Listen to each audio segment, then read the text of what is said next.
take the South Point exit off 79. Southbound. Yeah. And then, so they live in like a single family detached home or a townhouse? Yeah. A townhouse? No, detached. Got it. I mean, they probably lived like, so my wife lived in a condominium complex called, ironically called Georgetown. Absolutely.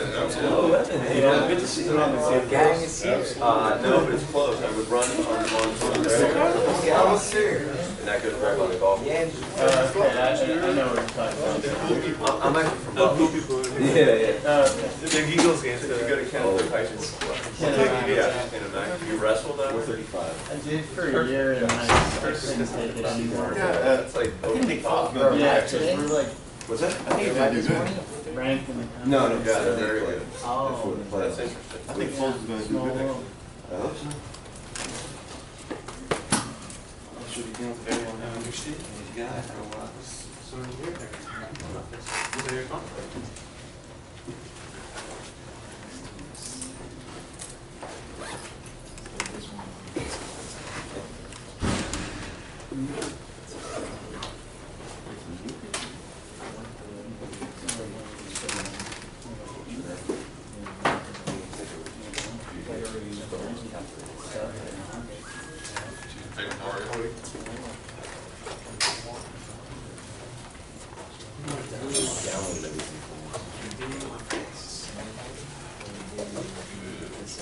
Skiing, I do that. I tried so once.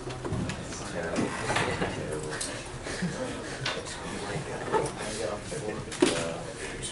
I don't need it.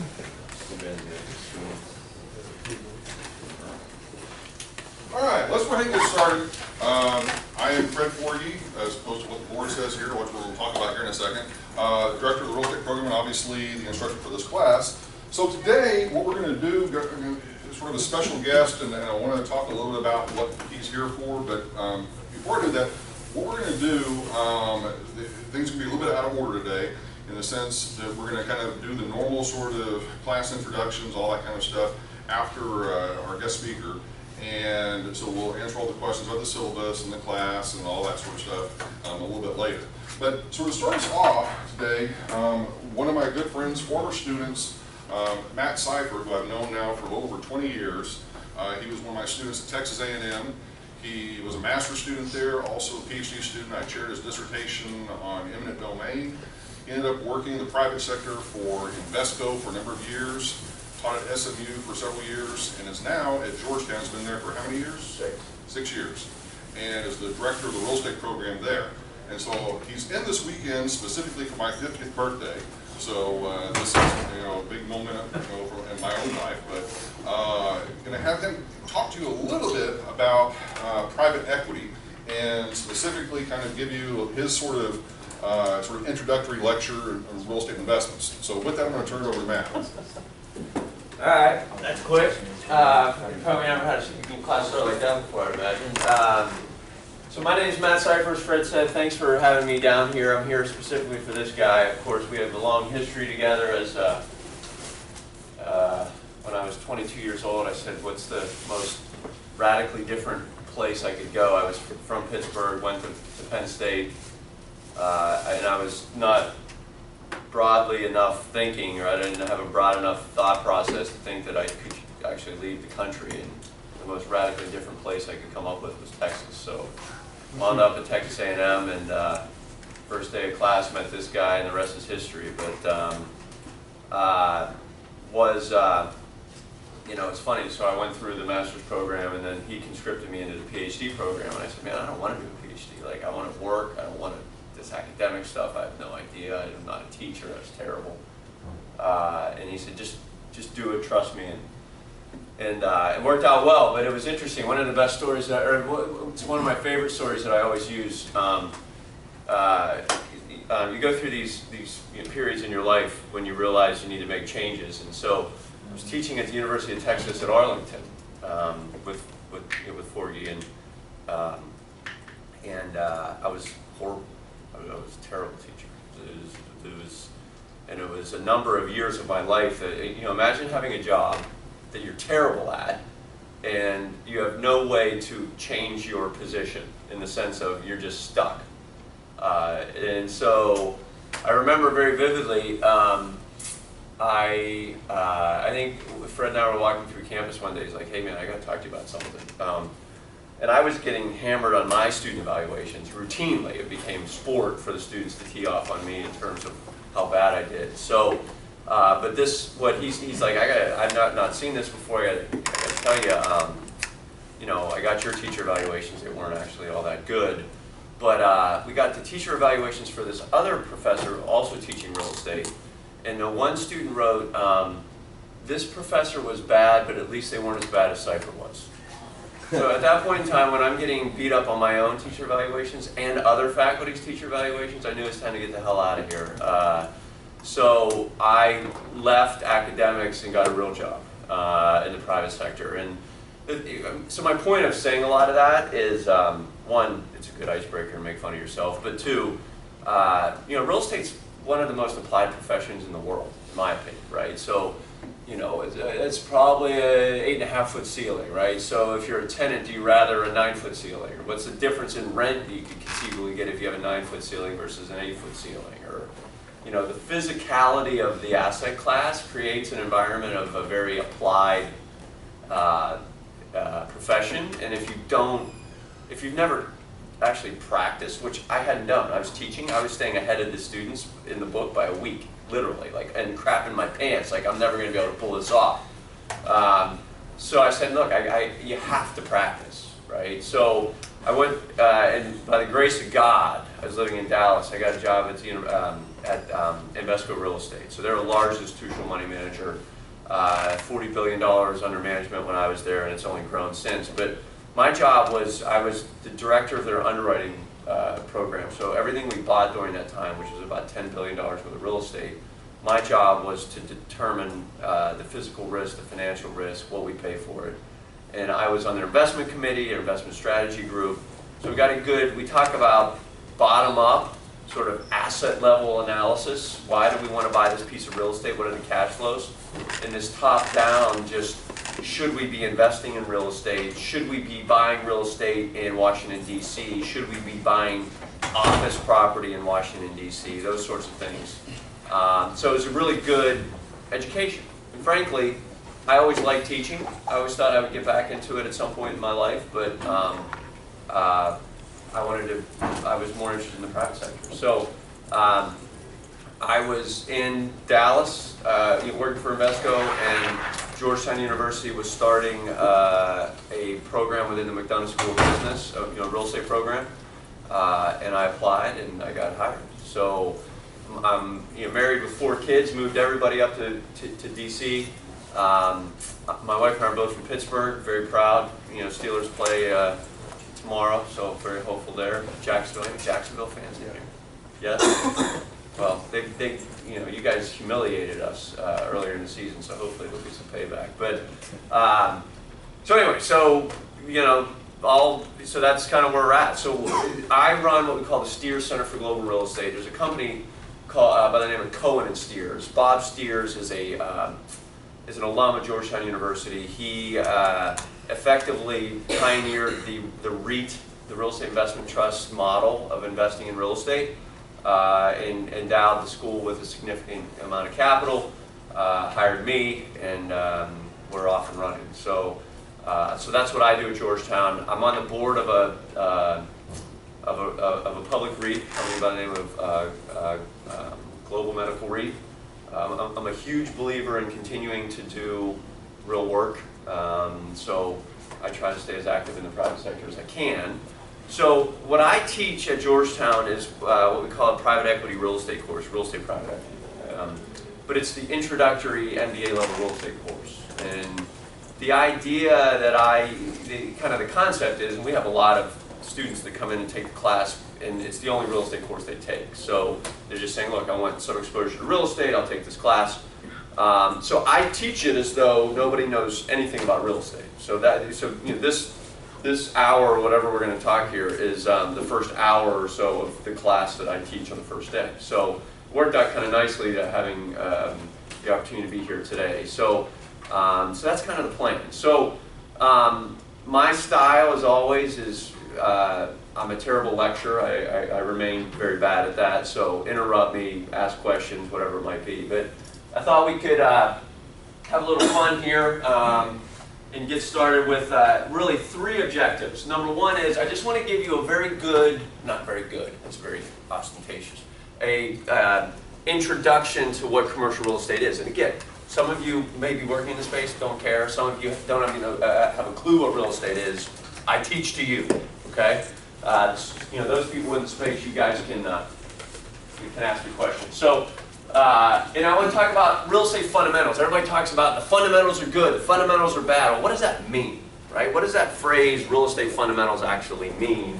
And then related to that is what we call the space in the asset markets. And then ultimately, we're going to see this big complicated diagram at the last slide. It's really not that complicated. It's a real estate system. Just how does new product get introduced to the system? How does it get leased? And how do we work through it? So in terms of what we're going to talk about today, that's kind of the plan.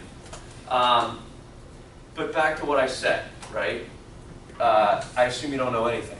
Okay, so we're going to start very basic. So the term real estate, what does that mean? And if you consult, Barron's, which is the authority on all things, it's the land and everything more or less attached to it. It's the physical asset. We talk about real estate in here, so that's what we think about. But what we really mean when we talk about real estate is this term real property. Also from Barron's, it's the rights to use the real estate. Okay, so real estate is the physical manifestation. Real property is what we're buying. Okay, so we should be calling this real property investments as opposed to real estate investments or whatever this class is called. But the thing about real property is it's the legal right to use the asset. So if you go to if you take a real estate law class, they have this very, this kind of picture of a bundle of sticks, right? And they think about the ownership of real property as a bundle of sticks. And within that bundle of sticks are individual legal rights associated with ownership. Okay, so for instance, when I own a piece of real estate, I have the right of quiet enjoyment. So that is a stick. I can exclude people from the property. It's mine. Okay, I have the right to sell it. I have the right to lease it. I have the right to do pretty much whatever I want to it so long as it's legal. Okay, so in this class, for the perpetuity of the class, when we talk about real estate, I want you to think about it from the concept of real property. It's the land and more or less everything attached to it, but you're buying the legal entity and the legal rights associated with it. Okay? So again, beginning from a very basic level. So what we talk about at Georgetown, and what I assume you guys are going to talk about here is, when we say real property and real estate, is income producing real estate. So when I talk to my family about the fact that I teach in a real estate program and have a real estate background, they immediately want to start talking to me about their home, right? And I've owned one condominium that he suggested I buy and I lost money on. That's not completely that true. is completely true. It's the worst investment decision in the history of my life. And I was ridiculed for that at Invesco when I had to bring a checkbook to closing to get out of the damn thing. I owned a second home that I sold too soon in Texas before things really took off, and I bought a house in Arlington that was ridiculously overpriced in Virginia, which is where I live with my family, in June. So I don't know jack about single-family homes, and frankly, there's some of you in here that probably know a hell of a lot more than me. I'm not going to talk about any of that because I don't know it, right? And our program, we don't talk about single-family. It's not my thing. I don't understand it. What I understand, though, is cash flow. And we're going to talk about income-producing properties, assets that are leased to tenants who rent in exchange for rent, okay? Or who basically pay rent. So one of the things I thought we could do, and I do this exact same thing at Georgetown, is when we talk about these buildings, right? So what do we mean, right? And again, back to the sort of the ground-up level here. So at Invesco, we invested exclusively in what we call the four main food groups: office, industrial, apartments, retail. Okay, you'll hear that term, 4 main food groups. That's all that means. And so let's talk about some of these things. So when we talk about office, what does that mean? Well, I preloaded some of this stuff here. Let's go to 2000 K Street. So let me get you oriented here to Washington, D.C. There's the White House right there where our hero lives. And here is 2000 K Street, okay? And 2000 K Street is a newly developed office building, redeveloped office building by a company by the name of Tishman Speyer. Okay, so Tishman's outside of New York City, or in New York City, excuse me. And this is a building that they redeveloped. So when we talk about office buildings, we're talking about things like this. Now, and we're going to talk about this a little bit later, the thing about Washington, D.C. is that we have a glut of Class A office space. There's a profound oversupply of Class A product, which this is a case in point. This building was delivered with exactly no pre-leasing. Okay, so when I say there's no pre-leasing in the building, what does that mean? What tenants? There's no tenants. So they redeveloped it, you'll see that here in a minute, without a single tenant saying, once you guys are done with that building, I'll rent space from you. Okay? And we're going to talk about it a little bit later when we talk about real estate fundamentals. There's 7.3 million square feet of new Class A space being delivered in Washington, D.C. Okay? 45% of that is pre-leased. So so there's a significant amount of space like this that's coming to market without a single tenant, right? And here's the thing about Washington, D.C. I love the town. It's a great town.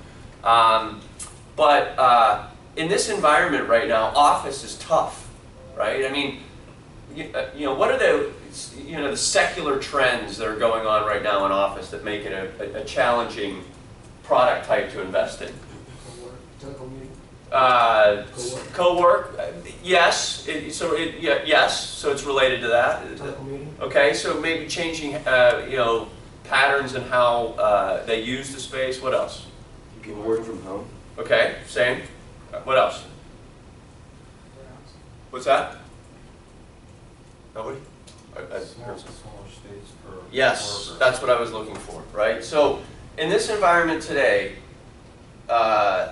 companies are trying to squeeze as many people in as little square feet as they possibly can, right? So if they're trying, so the mindset is, I want to put as many people in as few square feet as possible. What does that generally mean from a real estate standpoint? Are they consuming more space or are they shedding space? They're shedding space, right? So all of a sudden, from the standpoint of just what is driving the office market today, well, you have this issue of consolidation, more efficiency. So there's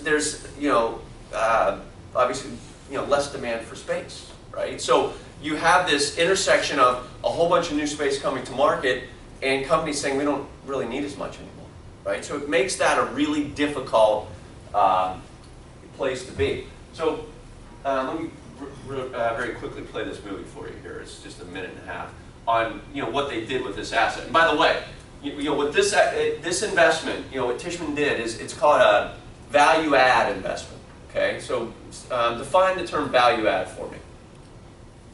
They came in, they fixed a couple of things, and add value for the buildings that people want to do. Yeah, so value add. So if we think about this sort of the continuum of investment opportunities here, right? From low risk to high risk. The lowest risk investment strategy is something known as core, right? So if you're a core investor in real estate, you are buying 95% leased, office, industrial, multifamily, retail, long-term leases, high-quality tenants. Okay, so there's a very low level of associated risk, and as a result, your returns are low. Core returns today, and so when this is on an IRR basis, and at least for core it would be unlevered, are anywhere from 5% to maybe 7%, 10-year unlevered IRR. So very low returning assets, but very low risk. And we're going to talk and show you, some examples of that. Value add is kind of the next level up, and there's maybe something in here known as Core Plus, but I'm not going to get into that. But so value add is So has everybody heard of the company, Blackstone? Yeah. Okay, so Blackstone, all they do is they go in and buy broken assets, they invest some money, so they fix whatever the problem is, and they sell it. Okay, that's all you're doing is essentially buying, fixing, flipping for all intents and purposes. So value add assets are returns are typically stated on a levered basis because you use debt when you buy value add investments. So I would say those are anywhere from 10 to 13% levered IRRs. Okay, so again, you're going up the risk spectrum here from core, very low risk, low return, value add, higher risk, higher return. The most risky investment strategy though is opportunistic. And we'll say that's sort of 13% plus, but it's probably more like 20%, 18 to 20. And opportunistic is just ground up development typically, right? So I got no building, I got no tenants, I got nothing but dirt, right? So if you think about the continuum here, right, you have core, I've got a great building, I've got great tenants that are going to be there for a long time. So you go to value add. I might have a really good location, but my building's crap and I don't have good tenants, but I at least have a building that I can fix. Going to the opportunistic where I don't have anything. So I'm starting from, so I got to build a building, I got to go find tenants, and I got to lease all this stuff, right? So what this company did, Tishman Speyer did, this is a value add strategy, and you'll see why here in a minute. So is there an easy way to cut the lights? Or just kind of dim them or whatever, just, that's fine.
All right, so I want to show you something here. Let's start here. Can you flip the lights right now for me real quick?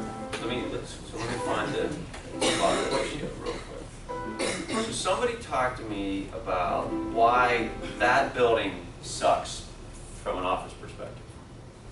It's more like a hotel or residential. So in what sense? I mean, from just kind of what it looks like? Yeah, on the top and stuff, doesn't look like, It's updated. it looks like sausage. It's not bullish. Okay, so that's so the aesthetics. Okay, so I agree with that. But look at the design, and I'm not talking about the aesthetic design. It's space itself. They weren't utilizing the air rights? Okay, so there was more density they could put on the site. So you saw they added 4 floors, right? So they added density to the building. So that in and of itself. But They're using square foot on the columns as well. okay, so here's the problem, and just another sort of a trend in office, right? These things right here are terribly inefficient, Yeah. right?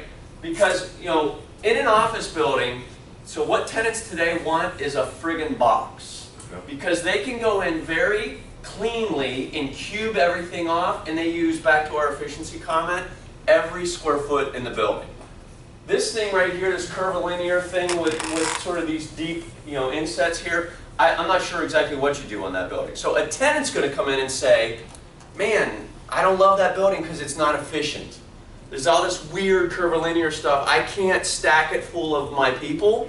And so consequently, I'm going to go somewhere else where I can be, where it's a more efficient building, which simply means for the money I'm paying, I get more space. So I'm able to use all the square footage.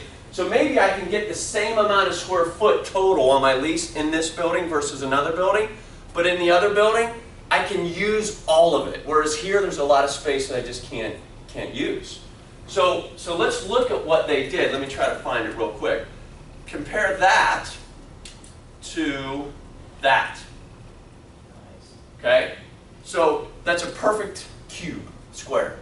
So that is emblematic of what's going on in this office space, right? Now the problem is, you still need tenants. They don't have any tenants in this building, right? This thing is completely freaking empty because there's some underlying fundamental issues in DC, but when we think about office investment, this is sort of a microcosm of what's going on in that product type and why it's really challenging today, in my humble opinion, from an investment standpoint.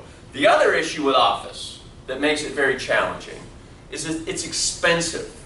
Office is the most expensive asset class you can own. Okay, so when you think about office, industrial, multifamily, retail, office is the most expensive building that you can own because why? Well, not necessarily utilities in terms of operating expenses. What do you mean? The land it sits on. Okay, but so let's think about it from a, the land is sort of a sunk cost. Let's think about the physical asset itself. Size, keep going. I mean, think about, where is all of the HVAC equipment? On the roof. If you're in New York City, how do you get it? You want to replace the HVAC equipment on your building? You got to get a crane in. You got to shut a street down, and you got to hoist the thing up onto the roof. How do you replace a roof in New York City? Well, it's expensive, right? So elevators are expensive, roofs are expensive, cooling towers are expensive, chillers are expensive. It's expensive. The other side of this thing is, anytime they put a new tenant into this building, the landlord must pay what? Tenant improvements and the leasing commissions. You got to pay a broker because how many brokers we have in here? We have any? I mean, you going to bring a deal to a landlord who's not going to pay you? No, of course not. So you got to pay that guy over there. It's expensive. Okay, so a number of investors are like, it's just too expensive. Okay, so when we talk about investments and we talk about office, so we're talking about this. All right, let's talk about retail. So let's go to Wisconsin Avenue. Let me cut this down a little bit and get cleaned up here. So get that out of there, get that out of there. So Wisconsin Avenue, so let's go back to so there's Georgetown University right there. There's Washington, D.C., downtown, there's the White House. So this area up here is known as Tenleytown, okay? And this building is owned by Invesco Real Estate, my prior employer. And this is a little bit of a street view of the building here, so let me get rid of that. So it's this building. These are condos that the firm does not own, but they own the retail, the Container Store, Ace Hardware, and they also own this Best Buy right here. Well, it's all part of the property, right? But they own that, that building right there. Good tenants. Now the problem is, what's somebody say? Good tenants. Maybe, right? So the problem they have, though, is that Best Buy is coming to the end of their lease. Okay? So the problem with this is, you own stuff like this, is, Best Buy, I'm sure you guys are tech savvy as any, they've overbuilt their stores, right? Their stores are too big. What that firm and others have determined is, we don't need all this square footage, right? This is because effectively these stores become sort of showrooms as opposed to we need to have a lot of this stuff in stock. So you know what, Invesco, man, we love the location, it's a nice corner, good visibility, but we need about half of that amount of space. Okay, and then the Container Store, we don't really need all this space, right? So again, the things that are going on, these secular trends that are going on in retail is we just don't need as much space. And so if you are the owner of these retail properties, you got to figure out, how do you repurpose these properties? How do you use them? What tenants will be interested in this space? And the truth of the matter is, retail is probably the most toxic asset class to own today because there's nothing but bad news in the retail space from a retailer perspective, right? I mean, it's foreclosures, bankruptcies, and those sorts of things, and a lot of right-sizing of the square footage. We just don't need as much space anymore. So I'm the portfolio manager on this fund is one of our executives in residence, and he's like, we're probably gonna have a problem here because the likelihood of Best Buy renewing all this space for another 10 years is low. And so then we got to figure things out in terms of what to do. And by the way this building is set up, it's not really that easily demisable. And so when I say the word demise, what does that mean? Go ahead. Yeah, you can take a larger space and make it a smaller space, right? It just doesn't set up that well. Look at it. Like it doesn't set up well for smaller tenants, right? So then what do you do? Okay, so in terms of investments, in terms of buying retail, this is an example, and these are some of the problems that the industry is having today. So when we talk about real estate, when we talk about the four main food groups, when we talk about retail, we're talking about that sort of stuff. Let's talk about apartments, which you guys are all very familiar with, I assume, but let's talk about Ava Noma. So here's the White House again. So Noma in Washington, D.C. means simply that you are north of Mass Avenue. So this street right here is Massachusetts Avenue. This is Union Station, where all the train traffic goes in and out of Washington, D.C. So if you're going to New York City or Boston, you are likely going to take a train out of there. Ava is a brand from Avalon Bay. Avalon Bay is the second largest apartment REIT, okay, real estate investment trust, in the country. EQR, which is known as Equity Residential, is the largest. This property came through the Lehman bankruptcy. Okay, so Lehman Brothers, back in 2008, bought a company by the name of Archstone. Archstone was a large apartment REIT, so one of the largest apartment REITs in the country. So Lehman bought them for $22 billion in 2008. Okay, it was a peak of the market investment, terrible decision, terrible timing, was a contributing factor to Lehman's demise. Avalon Bay and EQR carved the carcass up of Archstone. EQR took 60% of the investment, or of the asset, of Archstone, and Avalon Bay took 40%. And combined, they paid $16 billion. So, Lehman bought it for $22 billion in 2008. Avalon Bay and EQR bought it out of bankruptcy for 16. Anyway, Ava Noma was a piece of land that came to Avalon Bay through the Lehman transaction of Archstone. Okay, and what they did is they came in and developed a very high-end apartment asset. Now, what's going on in apartments in a lot of these urban locations is people are saying, younger people are saying, I don't need, 1,000 square feet for an apartment. I don't need it. One, I can't afford it. Number two, I don't need it because I'm not there very much, right? So there's been a little bit of a design shift in some of these urban markets where they're going in and saying, these developers are saying, we are focusing on whole dollar cost mindset, meaning I got $800 a month to pay in rent. What does that get me? And I'm not thinking about it in terms of the dollar per square foot that I'm paying in rent. It's just, I got $800, how much can I get?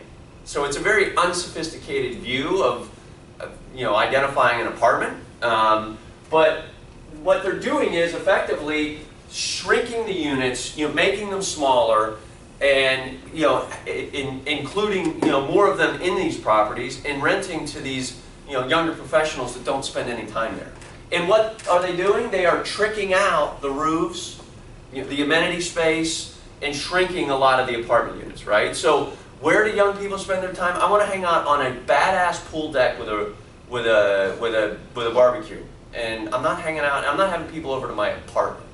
Okay, so when we talk about the apartment space, we're talking about things like this, and arguably, apartments have been one of the best performing asset, property types over the last, what are we, I don't know, since the Great Recession, right? And so you guys have probably heard this stat, right? So the home ownership rate at the peak of the pre-recession was, I'm going to maybe get this wrong by a couple percent, but let's call it, I don't know, 70%. It's down somewhere at like 66% or 4%, I don't know what it is. Anyway, it doesn't matter. So home ownership rate went down. A lot of people lost their homes. A lot of people said, I'm done with home ownership. I lived in Florida and I saw the value of my house get cut in half, whatever.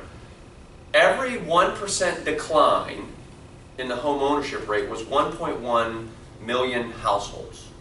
Meaning those people were in homes, and as George Thorogood says, they're outdoors now. They got to find some place to live. So that every 1% decline in that home ownership rate means there's 1.1 million new people, households, excuse me, in need of an apartment. So you have 4 or 5% decline in the home ownership rate, all of a sudden you have a hell of a lot of demand for the multifamily product, which just drove that market forever, okay? The beauty also in the multifamily space, as with a lot of these other products, is there wasn't a huge amount of supply in the 08, 09, and 10. So you had all this pressure of demand and no new products, so rents just went through the roof. Now, since 10, there's been a tremendous response in the supply space, or in the supply. So in Washington, D.C., we talk about oversupply, right? Now, I don't think anything's crashing and burning just yet, but there's been a lot of supply added to the multifamily space. So when we talk about sort of trends going on in apartments, that's a big one. Okay, so what's next here? Let me get rid of some of this stuff here. So, by the way, if you guys have questions, you're welcome to ask. And the last one is arguably the most unsexy, ugly, unattractive product type on the face of the earth, which is known as industrial. But if I were investing any of my money today, I would be buying industrial. So my own personal account, I've bought more industrial REITs over the last like 6 months than any other REIT product. And when we talk about industrial, we're talking about, and I don't have a good picture on the street because they're just so ugly, but this is what, this is kind of what we're talking about, which you guys are all familiar with. And who's dying to get this space? Amazon, Walmart, Target, any of these retailers, because, and by the way, if it's space in Omaha, they're like, yeah, you keep it. If it's space right outside of New York City, right outside of DC, right outside of Miami, right outside of San Francisco, right outside of LA, they gotta have it, right? And these retailers are saying, in effect, I don't even care how much you charge me in rent, I must have that space because I need to get my crap to my clients, or my customers, not clients, as quickly as I can. So proximity is key. And so the distribution. So they want to rack as high as they can. So that's all they're doing here is racking product as high as they can. And in the most sophisticated ones, this little guy here doesn't exist because it's a robot that's running around here and basically picking product and then filling it for distribution, right? So industrial product close in major markets is gold. And again, of the 4 main food groups, this is where I would be placing my bets, and frankly, I wish I would have been buying more of it, but that's sort of well-worn territory. But it's not just office, industrial, multifamily, retail. It's all this other stuff, hotels, seniors housing. I'm on the board of a medical office building REIT. We're buying a, so we buy hospitals. In fact, we're buying a hospital in a major market right now. So it's looking at it from the standpoint of who comes to the hospital, right? So what percentage is Medicare versus Medicaid? All that stuff matters. Who's your operator? What did I say? Data centers. This right here, like I'm spending a lot of time right now personally thinking about things that act like real estate but aren't necessarily real estate. So for instance, fiber optics. What's going on in so I'm getting into territory where I should know better, but You know, 5G is going to come out in like 2020, sometime around there, which will allow for you know, driverless cars, which will allow for this Internet of Things explosion. And what's happening with all of that stuff is it needs connectivity, right? Because cars, these, you know, self-driving cars, they need to be able to communicate. And so these data centers and the resultant fiber optics that help connect these data centers will become, you know, in fact, you know, in my opinion, there's an opportunity to buy fiber optics right now, because with this 5G, you know, element that's going to happen, and then the explosion of just, you know, connectivity, there's going to be a need for fiber optics. But, you know, self-storage, you know, we all have our crap. Does anybody have a self-storage unit in here? Okay. So he's the only guy, you know, with courage to admit it. That self-storage was, and I'm not sure if it is now, but if you go back and look, that was the best performing, you know, REIT sector for years. Because everybody's got their crap and they got to get a place to put it. And once you get a unit, the likelihood that you get rid of that unit is like 0, right? So it's like cocaine, like you can't stop doing it. But so when we talk about investments, it's not just office, industrial, multifamily, retail. It's all this stuff. It's everything you do. It's marinas. It's this academic building. Think about everything you do on a day-to-day basis. It involves real estate. You know, I'll go one step farther. You know, so Bob Steers, he's a rich guy. Anytime rich guys say stuff, I tend to listen. But he says, look, you know, real estate is the single largest asset class in the entire world. You know, everybody thinks about stocks, bonds, blah, blah, blah. Real estate is the single largest asset class in the world. Thus, why we're, you know, pursuing it as an academic you know, discipline at Georgetown. But and it's much more interesting because it's, you know, tangible. Yes, sir. What were some of the issues that you come across with the medical? Yeah. So the biggest issue we have is the credit quality of the doctors. So when we talk about credit, what does that mean? That's a great question. So when we could talk about credit quality of the doctors, the practice, what does that mean? How likely they are to pay? Mm-hmm. So if you think about Amazon, you know, they're a AAA rated, you know, company, right? So the likelihood that they don't pay their rent is low. But a doctor's office in Kansas, like, I don't know, are they going to pay? Like, and so, and you can't go to a, their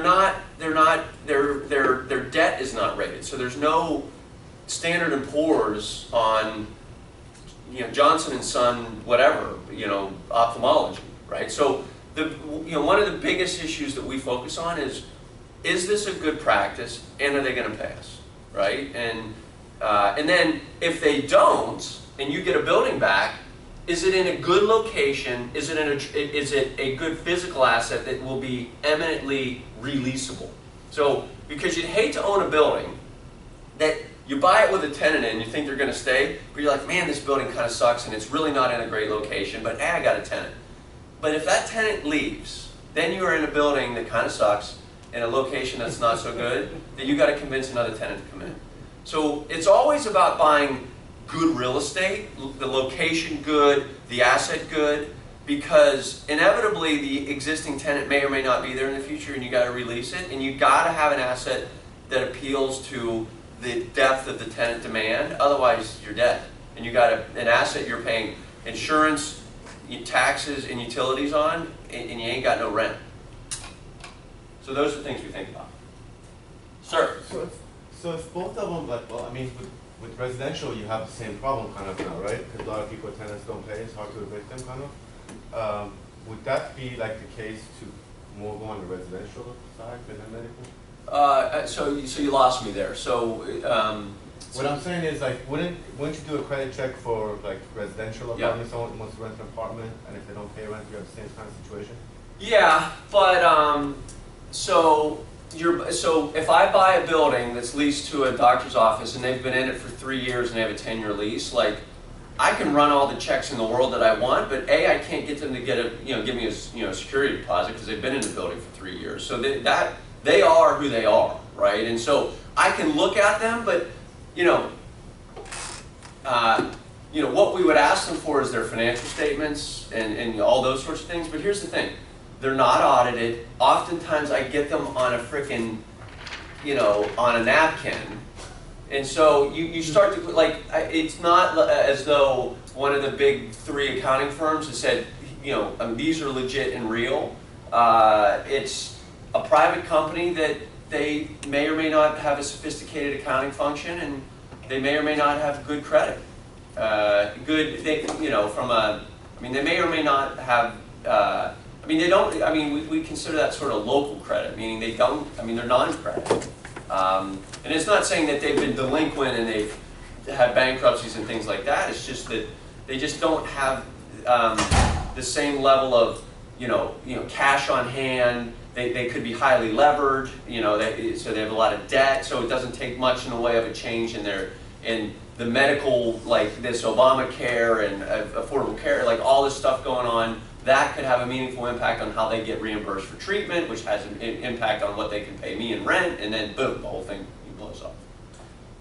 Yep. I want to go back to your multifamily thing real quick. Yep. So I understand, you know, the millennials, they want the smaller Yep. spaces. You know, so during the peak of the real estate boom down here in the mid-2000s, there was a conversion where they were taking these apartment complexes and making them into condominiums. Yep. Which is a horrible idea because the sound barriers in Right. a condo are much different than an apartment. Yeah, no, I lived that with the one I had in Dallas. It was built in 1980 out of like stucco. Sorry to pull up that scat. Yeah. So with the new constructions and they're building these small spaces, eventually the market's going to turn around and people are going to want to buy something. But they're not going to want to buy an 800 square foot. So how do you think, you know, if I have 300 units that are 800 square feet, Yeah. obviously to buy it, I need to make it 1,600 square feet. So how do you think that's going to react, and what kind of impact? Because, you know, at some point it's going to turn back around where people are like, yeah, I don't want to live in a box, Yeah. I want a little more space. Well, look, if I knew that, A, I wouldn't tell you, and B, I wouldn't be here. But so, look, I would say one of the biggest question marks is what are the millennials going to do, right? Everybody's like, now that they're in a position to get married, they're in a position to have kids, like, are they going to stay in these urban locations? Are they going to move to the suburbs like everybody projects them to because they need access to good schools and those sorts of things? So I would say arguably the most important question today is what are the millennials going to do from a housing perspective? Because and look, and it's even more along the lines of just, you know, they're getting married later, they're having fewer kids. So yes, these are smaller units, but they're going to live in them till they're 35 because they're not getting married till they're 35. So, so the answer is I don't know, and I don't know necessarily how you were to how you repurpose some of that stuff to the extent that that is sort of a time, just you know, a point in time kind of trend. But you know, the other way to look at that is like this Avalon Bay deal. I mean, by the time that you know scenario plays out, they'll have, you know, more than recovered their investment. So their basis in the asset is low or zero, and so now they can think about it. They have a little more flexibility in how they think about it. But I mean, I don't have an answer to what ultimately, you know, that group decides to do, because they do grow up eventually. And it'll be interesting to see what their consumer habit, how their consumption of housing changes. Okay. All right, so let's do a little case study here. So this is a fact. So the first office building in Washington, D.C. to sell for over $1,000 per square foot occurred in October of 2014 and was 817th Street. So again, every square foot in the building sold for $1,000. Okay, so again, this was the most expensive office building in Washington, D.C. So what is it? 364,000 square foot trophy office building that was developed in a joint venture, meaning you got basically two entities coming together of PNC Bank and Vornado. It would be the regional headquarters for the bank, and they had other other higher quality tenants in the building. Haynes and Boone, Hall and Knight are very well-known law firms. It's a LEED Platinum design. It's very close, to the Metro, which is our subway, and it was sold to teachers. So this group here is known as Teachers, and Norges Bank for about $400 million. Okay, so Norges Bank, if you look them up, that's the sovereign wealth fund that manages all of the Norway oil money. They have like $1 trillion under management, like literally $1 trillion.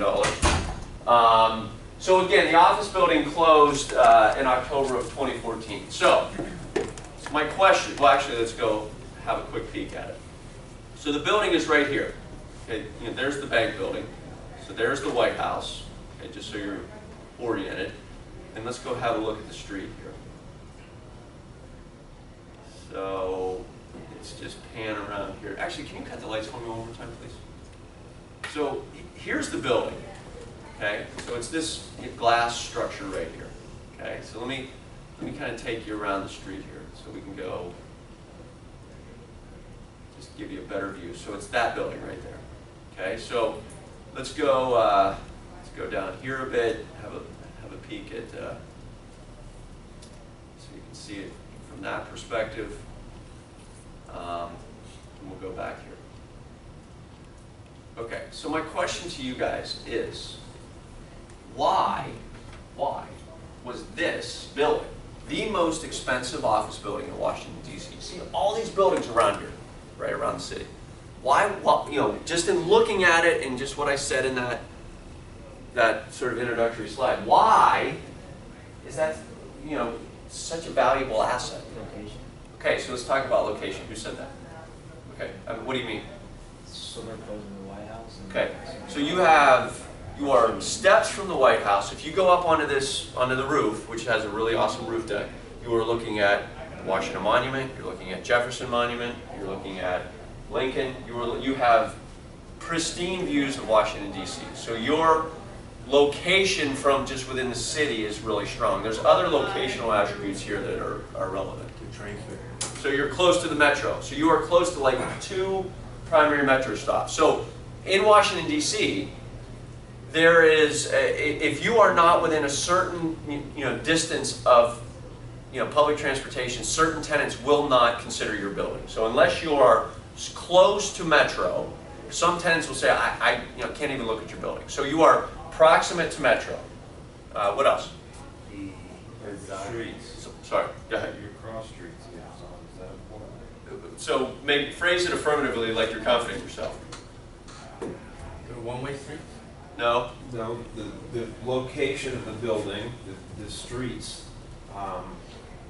Access to the I mean, you're on it. the You're right on access to top the of it. building. What's that? Access to the building from Okay. main Okay. thoroughfares or streets. Okay. It's a corner. It's a corner. Okay. Boom. So, I mean, that's what you're trying to say. I'm going to give you credit. Yeah. I mean, it was a tough slog there, but it's a corner asset, right? So it's the beauty of this building is you got 2 sides of air and light onto the street, right? So if you're PNC Bank, all of your sort of big boys and girls have offices that are lining up and down the street, right? So you have 2 sides on a corner. Now, did anybody notice anything else when I was taking them around, you around the building that relates to what I just got done saying that adds to the value of this building? Retail space? No? The other side is open? That's exactly right. So I don't know if you guys, I did that on purpose, right? But if you look over here, it ain't pretty, but you are not butted up right against another building, okay? So what's so great about this building is you have 4 sides of air and light. So why does that matter? Well, it matters because, and I'm going to make this up for a minute here, but like if we go down here in these mid-block buildings, right? So that is a different building than that, okay? So if I'm in this building right here, and I'm officed and I'm butted up against there, what am I looking at? A dead wall, okay? So why is this building great? I got 4 sides of air and light. That one side isn't great, but if I'm a junior attorney, I at least can look at something that's not a dead wall, okay? And to have 4 of those in a major market, close to close to the White House, proximate to the train station, huge, okay? So what else? Certificate? Hold on, go ahead, sorry. It's a box, so you can use all the. Okay, so it's very efficient. Okay, so there's no curvilinear anything here, right? You can pack them in. Sir, sorry. Delete it. Okay, and it's environmentally, I mean, you know, that all sounds good, but it's said another way.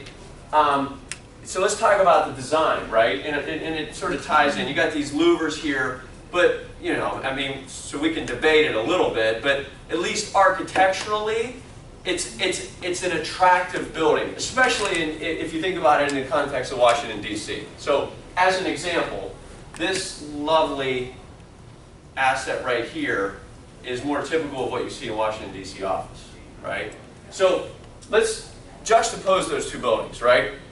So, that one's ugly as hell, of course, right? But, you know, think about it. Have you seen larger windows on prisons before? I mean, think about it too. You know, back to my man back here who said, you know, the design. You've got full floor-to-ceiling glass, okay? So if you're an office on a perimeter, you've got full floor-to-ceiling glass, right? So you can see everything and everywhere. So the design of this building, so you have great location in terms of Washington, D.C., phenomenal micro-location on the corner, 4 sides, air and light, very interesting architectural design, environmentally friendly, cool rooftop deck. So we're missing one thing. The biggest exposures are south and east, so they get maximum sunlight. Okay, that's good. I never thought about that. I'm going to use that. So what else? Going back to the windows, I'm just thinking of like the framework. Okay. It'd be easier to maintain the windows. Okay. Like window cleaners. And another thought is. By the way, I can tell you're from Pittsburgh. You have an accent, my man. So I can smell that like 1,000 miles away. Keep going. Going back to the access in the back, is there loading space back there? Yeah. I thought I saw some bollards. Yeah. So that. Yeah. What else? Anybody else that said something? Go ahead. Does the fact that it's owner occupied add any value to? Well, it's no longer owner occupied because it got sold, right? Oh. But you were going right where I want to go. So let's think about this for a second. You know, who's occupying the building and why is that relevant? Headquarters, PNC. Okay, you have the regional headquarters for a credit quality company that's also populated by law firms, which, by the way, do we have any lawyers in here? Before I start crap talking on lawyers, not that you admit it in front of everybody, but law firms generally I don't consider credit at all. Meaning, you know, a law firm can peace out in the middle of the night and they've written their leases in a way that there's really nothing you can do. Haynes and Boone, Holland and Knight are some white shoe law firms. They're like, if you're going to have a law firm in a building, those are the ones you want. Okay, so we've got a well-leased building that's leased to very high-quality tenants. Institutional investors today are focused on this phrase, durable rent roll. Somebody tell me what that phrase means. Secure long leases. Yeah, that are going to pay. So the stream of revenue that you have will be there as long as the lease says that it will be there. So if you have a tenant in there for 10 years paying you this rent, they're going to pay you for 10 years at that rent. There's no cash flow risk associated with it, right? I always say, you know, Joe, if Cricket Wireless occupied 100% of this building, the value of the asset would be meaningfully different. It's the same location, it's the same corner asset, same 4 sides of air and light, same all the other crap, but you got a tenant in there that's no good. And so, you know, some of you you've heard the term cap rate. A buyer pays a higher cap rate the crappier the cash flow stream, or to use more of a finance term, they pay a lower multiple on your income. So this, and then I'm going to say one more thing. So I had a guy in Invesco one time that said, look, in the entire country of the United States, there is 100 office buildings I would ever own. He says, you know, office is a pain in the ass. You know, I'm only owning the newest stuff, you know, best locations, best corners, like there's 100 buildings in the entire country, okay? Of those 100 buildings, at any one point, 5 are for sale, 5, maybe less, okay? So what does that create? That creates an environment where where we sit right now with this quantitative easing, situation that we've had for years, where quantitative easing has done absolutely nothing but increase the amount of cash in the system, which has done exactly what it's supposed to do, which is increase asset values. Because what happens? You have an abundance of cash, a dearth of product, so you have immense competition for the product, causing values to go up dramatically. So high quality institutional real estate values have gone through the roof. They're far beyond where they were in the prior peak. So when deals like this come to market, it's an absolute feeding frenzy. Because the other side of this thing, it's owned by Norges Bank. Sovereign wealth funds will own buildings like this for 15 years. They never sell. Because in their head, I got $1 trillion of capital that I have to invest. I got to put it out in huge chunks, because I'm not doing a $25 million investment because it's a waste of my time.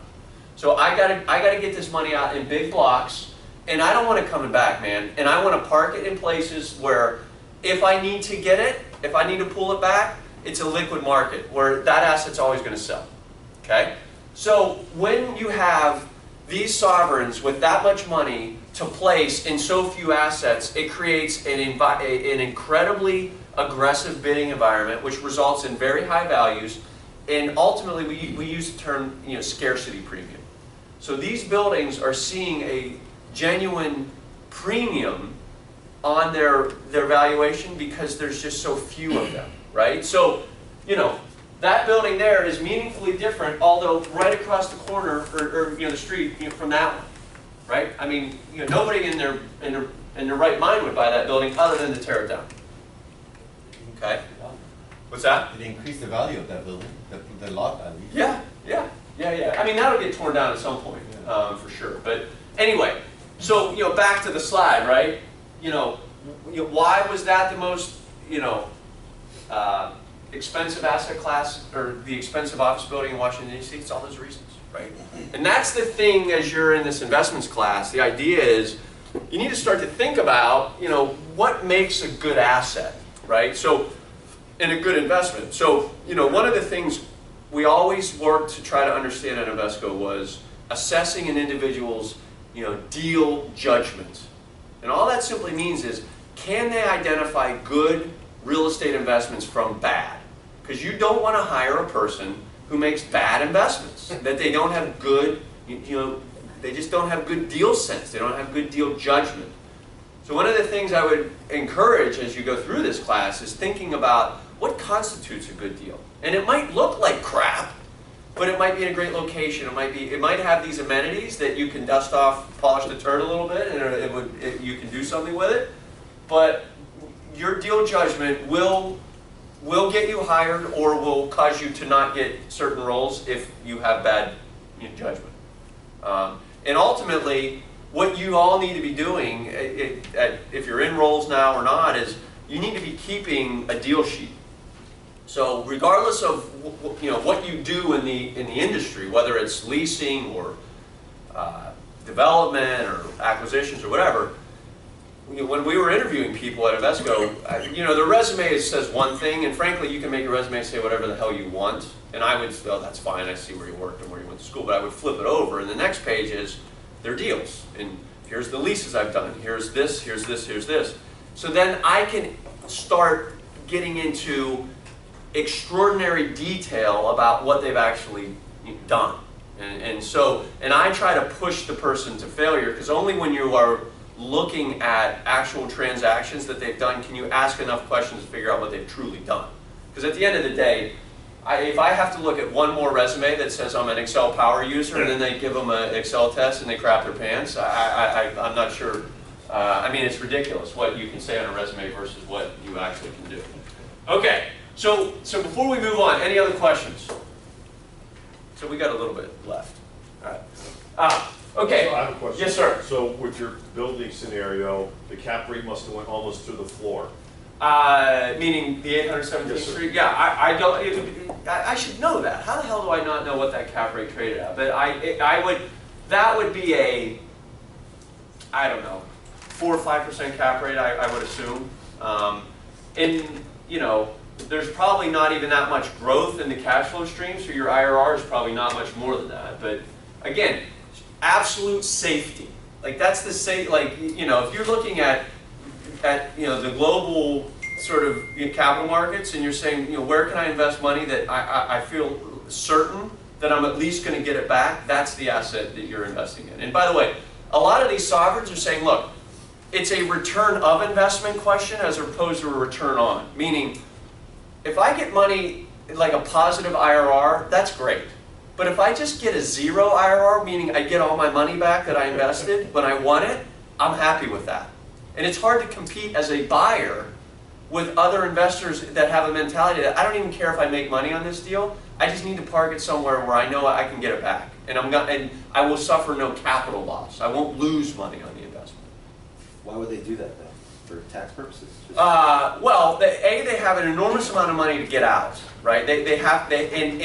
Again, there's finite places where I can park $400 million in a marketplace that I know is you know, there's a high degree of safety there. And maybe I'm being a little dramatic, but if they got a 2 or 3 or 4% IRR, they'd be fine with that.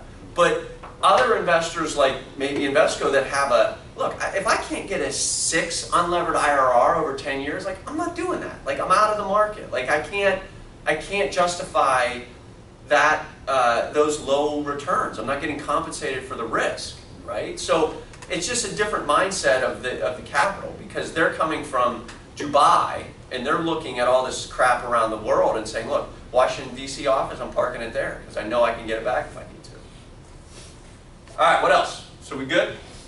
Okay. So let's talk very quickly about how and why real estate markets are unique. So what I love about real estate is everything we've been talking about. It's the tangibility, it's the ability to make changes to things, it's the ability to find something that's beaten down or a piece of crap and investing some capital and some insight and some wisdom into changing things to make them better. But the things about real estate, they're highly durable assets, right? So that 1800 17th Street, that's a 30 to 40 year asset, right? And at some point it'll fall out of favor from a physical standpoint, much like the red one across the street is. But this is maybe more Washington centric, so you guys wouldn't know these properties. But this project here is on the former convention center site in Washington D.C. and it's very elegant, very beautiful. One of the best examples of real estate development in Washington D.C. That will be there for decades. Seven Corners is the third level of Dante's Hell. It's in suburban Virginia. It's the most horrible location. It's a transit nightmare, low quality housing. And so I guess the point in all of this stuff is real estate is very durable. Great properties in planning persist and vice versa. Okay? These are large economic units. They're very expensive. Okay? There's an office building in Northern Virginia that came online 3 or 4 years ago. It's 500,000 square feet. Right? So if you think about real estate and development, you can't dribble out 1,000 square feet at a time as demand requires. You are dumping a new building on the market. So 500,000 square feet, boom, hits, right? And then you go a period of time with nothing, and then another large project hits, right? So the unique elements of real estate is A, they're very expensive, and number 2, they're very lumpy. As I said, things come out in big chunks as opposed to being able to dribble stuff out.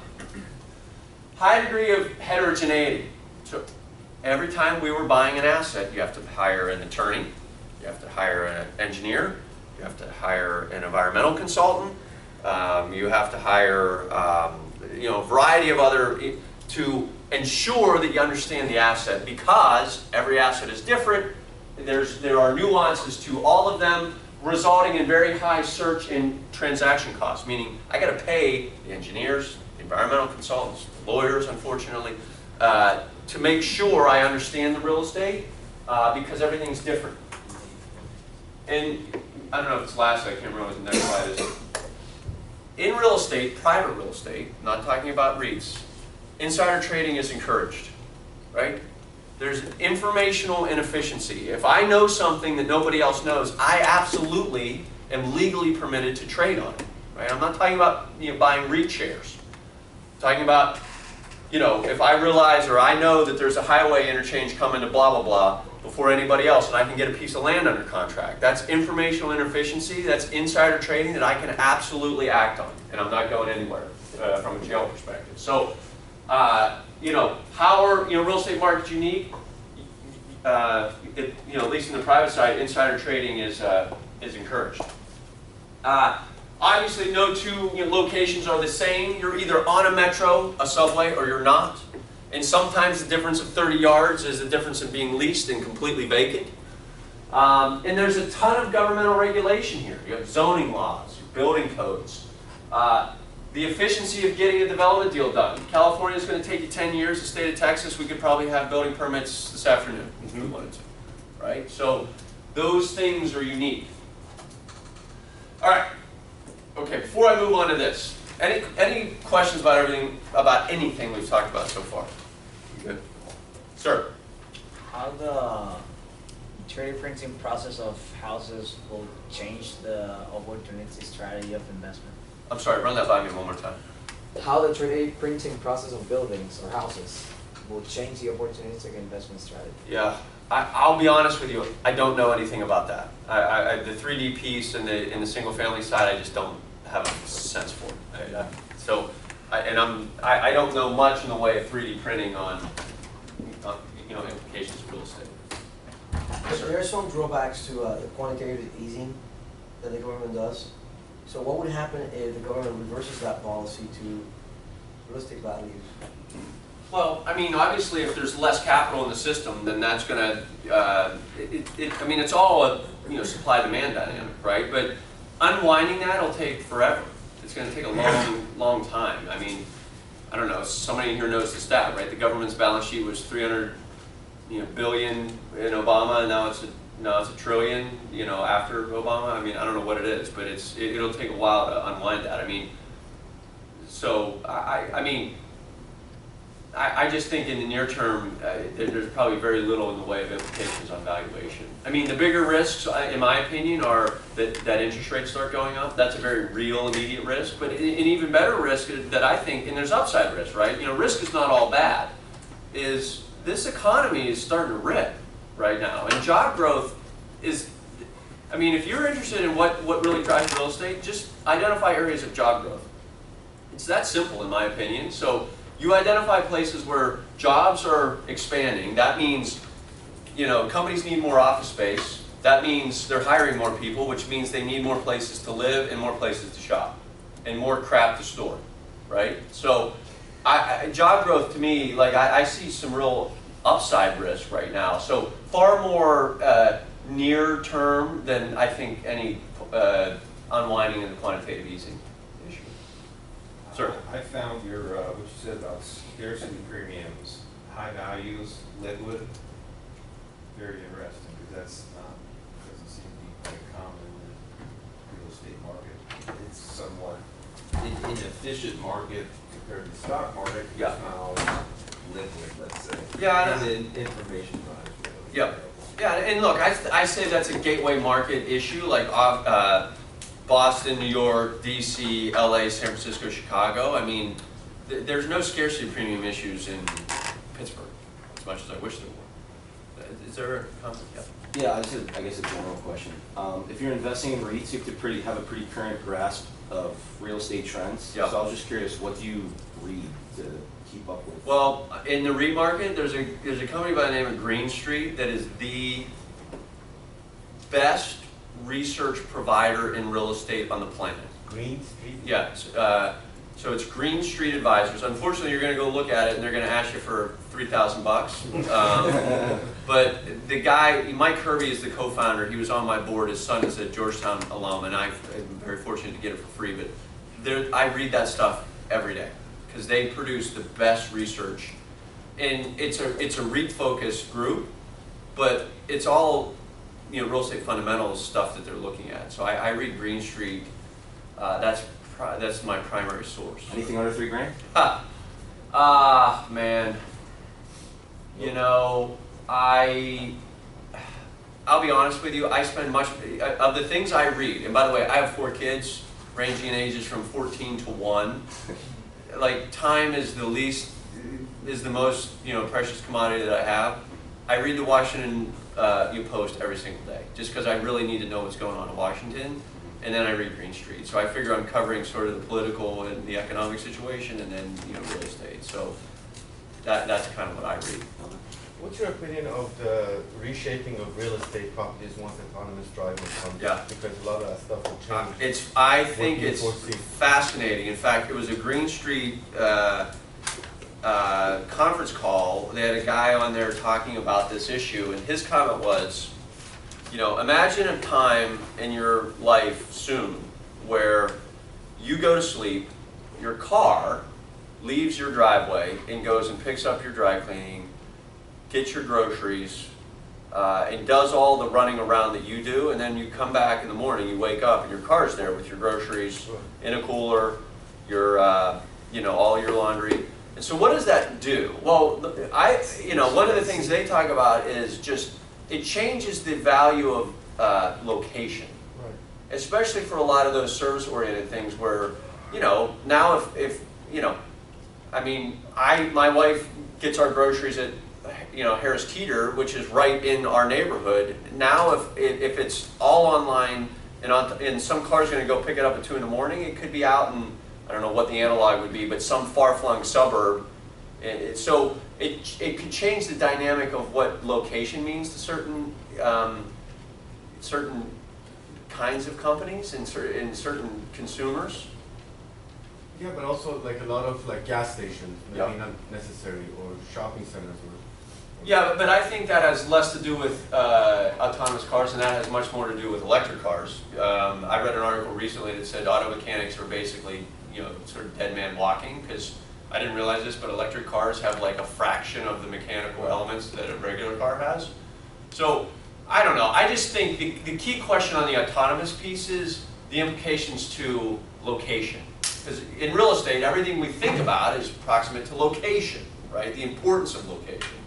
Well, if a lot of this stuff is going to explode that concept and it's not as relevant, then, and especially, look, if you're, you know, does it change the way people think about where they live, right? If they don't have to, like they can, you know, cars are going to drive them in and they don't have to worry about the commute, and it's much more efficient now because they're talking to each other and there's not the traffic jams and all that other stuff, and it's the commute shorter.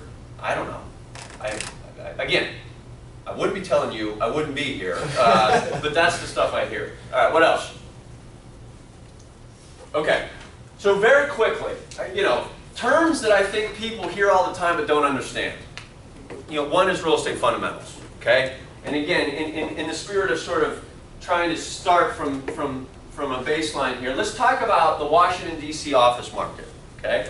You're getting more of an introduction to D.C. than maybe you thought. So, Washington, D.C. proper. I'm not talking about Northern Virginia. I'm not talking about Maryland, such as Bethesda, which are large office markets in and of themselves. Solely Washington, D.C. 115 million square feet of office space. Class A, Class B, Class C. So for those unaware, you know, Class A is highest quality, Class C is lowest quality. There's no such thing as Class D or Class F.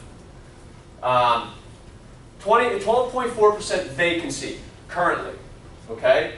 Year to date, I didn't have the year end 2017. The net absorption, okay? So can somebody define the word absorption for me in here, for those that don't know? How many units are taken into the market and sold, bought out? Okay, so it's the difference between the availability of space in January and the availability of space in December. So if you have, so this is when I get myself in trouble, but it's basically that you have net new leasing. So you have less space available in December than you did in January because there's been new leasing that's been done. So positive net absorption means they had 290,000 square feet of basically new leases that were done over the trailing 3 quarters of 2017. So that's good. There is such a thing as negative absorption, where that simply means that there was more space available in December for lease than there was in January. So ideally, you're in a marketplace where the available space in December is less than what it was in January. This is the big issue right here. More. So we got 7.3 million square feet of new construction coming online, which we talked about. And only 45% of that is pre-leased. So what does that mean? We got a ton of space. And it's all Class A space, right? So what are these owners like Tishman in our 2000 K Street building are saying? Look, these larger block tenants, so the tenants that need large chunks of square feet are few and far between. So we have to think about other ways to try to get this building leased. So they're targeting smaller tenants, and they are they are building out what we call spec suites, which all that simply means is they take what they call a warm lit shell, which means you have heat and air, you have light, but it's just a shell of a space, and they finish out the building into an office design, so that the tenants can walk into it and say that they can see themselves in the space already, and they can it's a turnkey operation, so they don't have to actually do anything to try to attract some of these tenants. Now, the problem with doing this, especially the smaller tenants, is if you have a bunch of small tenants in an office building, you have a lot of walls and a lot of hallways, which means it's expensive, and you're not exactly able to charge as much rent on, hallways don't exactly, produce rent necessarily. So in an optimal world as an owner, you have full floor tenants because you don't have any hallways, you don't have any walls, and it's just much cheaper. But they're doing whatever they can, frankly, to lease space. Now, these are the headlines that I think are very interesting. So all of this new space coming online, right? The tenants are saying, hey, we want creative space. We want cool, creative, exposed ductwork. Like, this is hell. Like, if this space was what they had to lease from, they wouldn't lease it, right? So we had 2 big leases done in Washington, D.C. Both of them happened at the same building. Okay, so Facebook, Yelp, at the front end of cool, creative, they're saying, look, we see all this other crap and all this new Class A office space, but we want creative. And the concept of, or this term creative office space is very common today. And it's that building.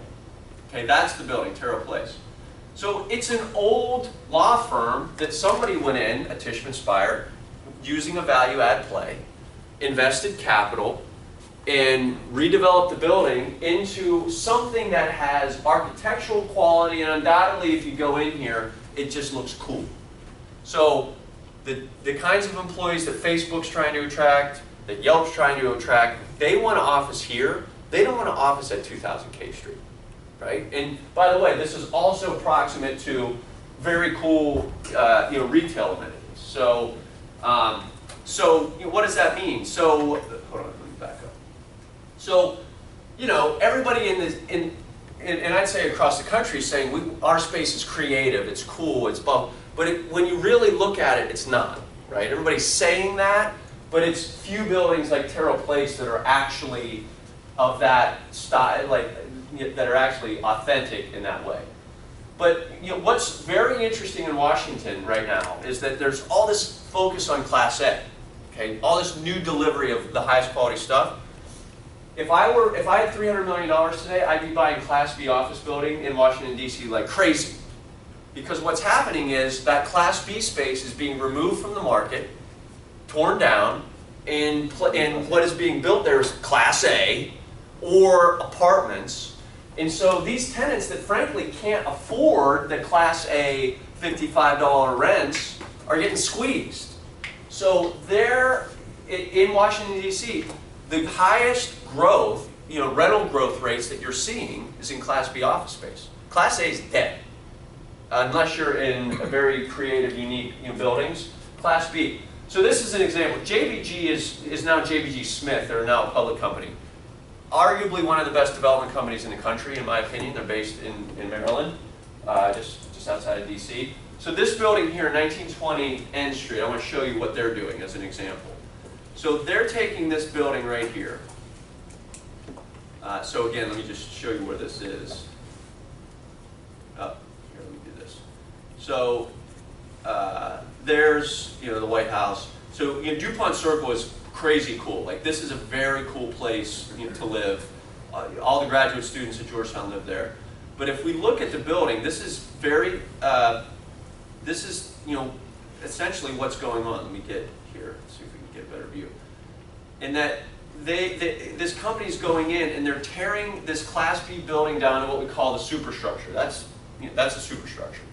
And then they are effectively doing what Tishman did before on the 2000 K Street building. So this Class B building where these tenants that need to be in Class B space because that's all they can afford, that product's being removed, more Class A is being introduced. So when we talk about real estate fundamentals, let me make sure. All we're simply talking about is the balance of the supply of space and the demand of space. So when we say the fundamentals are good, the fundamentals are bad, it's all understanding that balance between the availability of space and the demand for that space. So Class A office fundamentals in Washington, D.C. are terrible. Why? There's an abundance of space, there's a dearth of demand, and so consequently, and overlay that with, there's a whole bunch of new space coming online in the way of new construction, right? So the fundamentals for Class A office are terrible. Fundamentals for Class B office, awesome. I have very little Class B space. I have I have a depth of demand. So when you have a lot of something and a little of something, what does that create? Rent growth.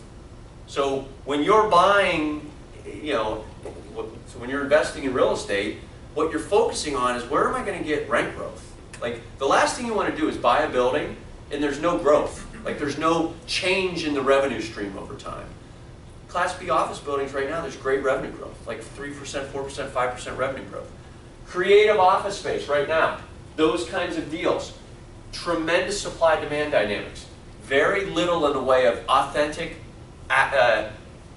creative office space, and everybody wants that right now. So if you can figure out a way to get your hands on a cool building and really, sort of renovate it into something that's authentically creative, you have really good fundamentals there. So again, you can think about retail, you can think about multifamily, you can think about hotels, which is the worst. It all comes down to availability of space and the demand for space. Maybe that's why I'm in this business, but it's pretty simple. And what's also going on is, there are markets within DC that were highly out of favor by the traditional office tenant that are now very much in favor, like the Ballpark, Shaw District, Noma, Wharf, as opposed to downtown. That means less to you guys because you're not familiar with it. So, yes, sir. Go ahead. How competitive are the rents after renovations to like Class A to Class B? It's a very good question. I think you could do Class A somewhere in like the mid-50s. Class B is sort of 30s, mid-30s, somewhere around there. Okay, so last little bit here, and then you probably need to take a break. So I think everybody understands what a market is, right? It's a mechanism for the voluntary exchange of goods and services among owners. But within real estate, there are two markets. That's really what I want to get through this last little bit. You have the space market, which is where landlords and tenants interact to basically rent space, and you have the asset market, which is where owners and sellers interact, right? So you have the space market over here, and you have the asset market over here. The outcome of those two markets are, from the space market, the outgrowth of that is the rental rate. So you have creative office space in Washington, D.C., right? The interaction between the landlords that own that space and the tenants that want that space, the intersection of those two results in rental rates. The asset market, you have the owner of 817th Street and you have the buyer of 817th Street. The intersection of those two entities, price. Okay? So if we look at this, oh man, forgot about that. And if we think about what influences the rents and the prices, right? There's a whole lot of things. You have these macro influences and you have these micro influences, right? So you have global issues. Geopolitical risk has meaningfully impacted asset level pricing in the U.S., period. Quantitative easing has had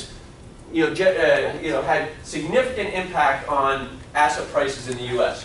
This tax law had the chance of potentially altering the real estate dynamic in terms of value. Thank God Trump is a real estate man and he didn't touch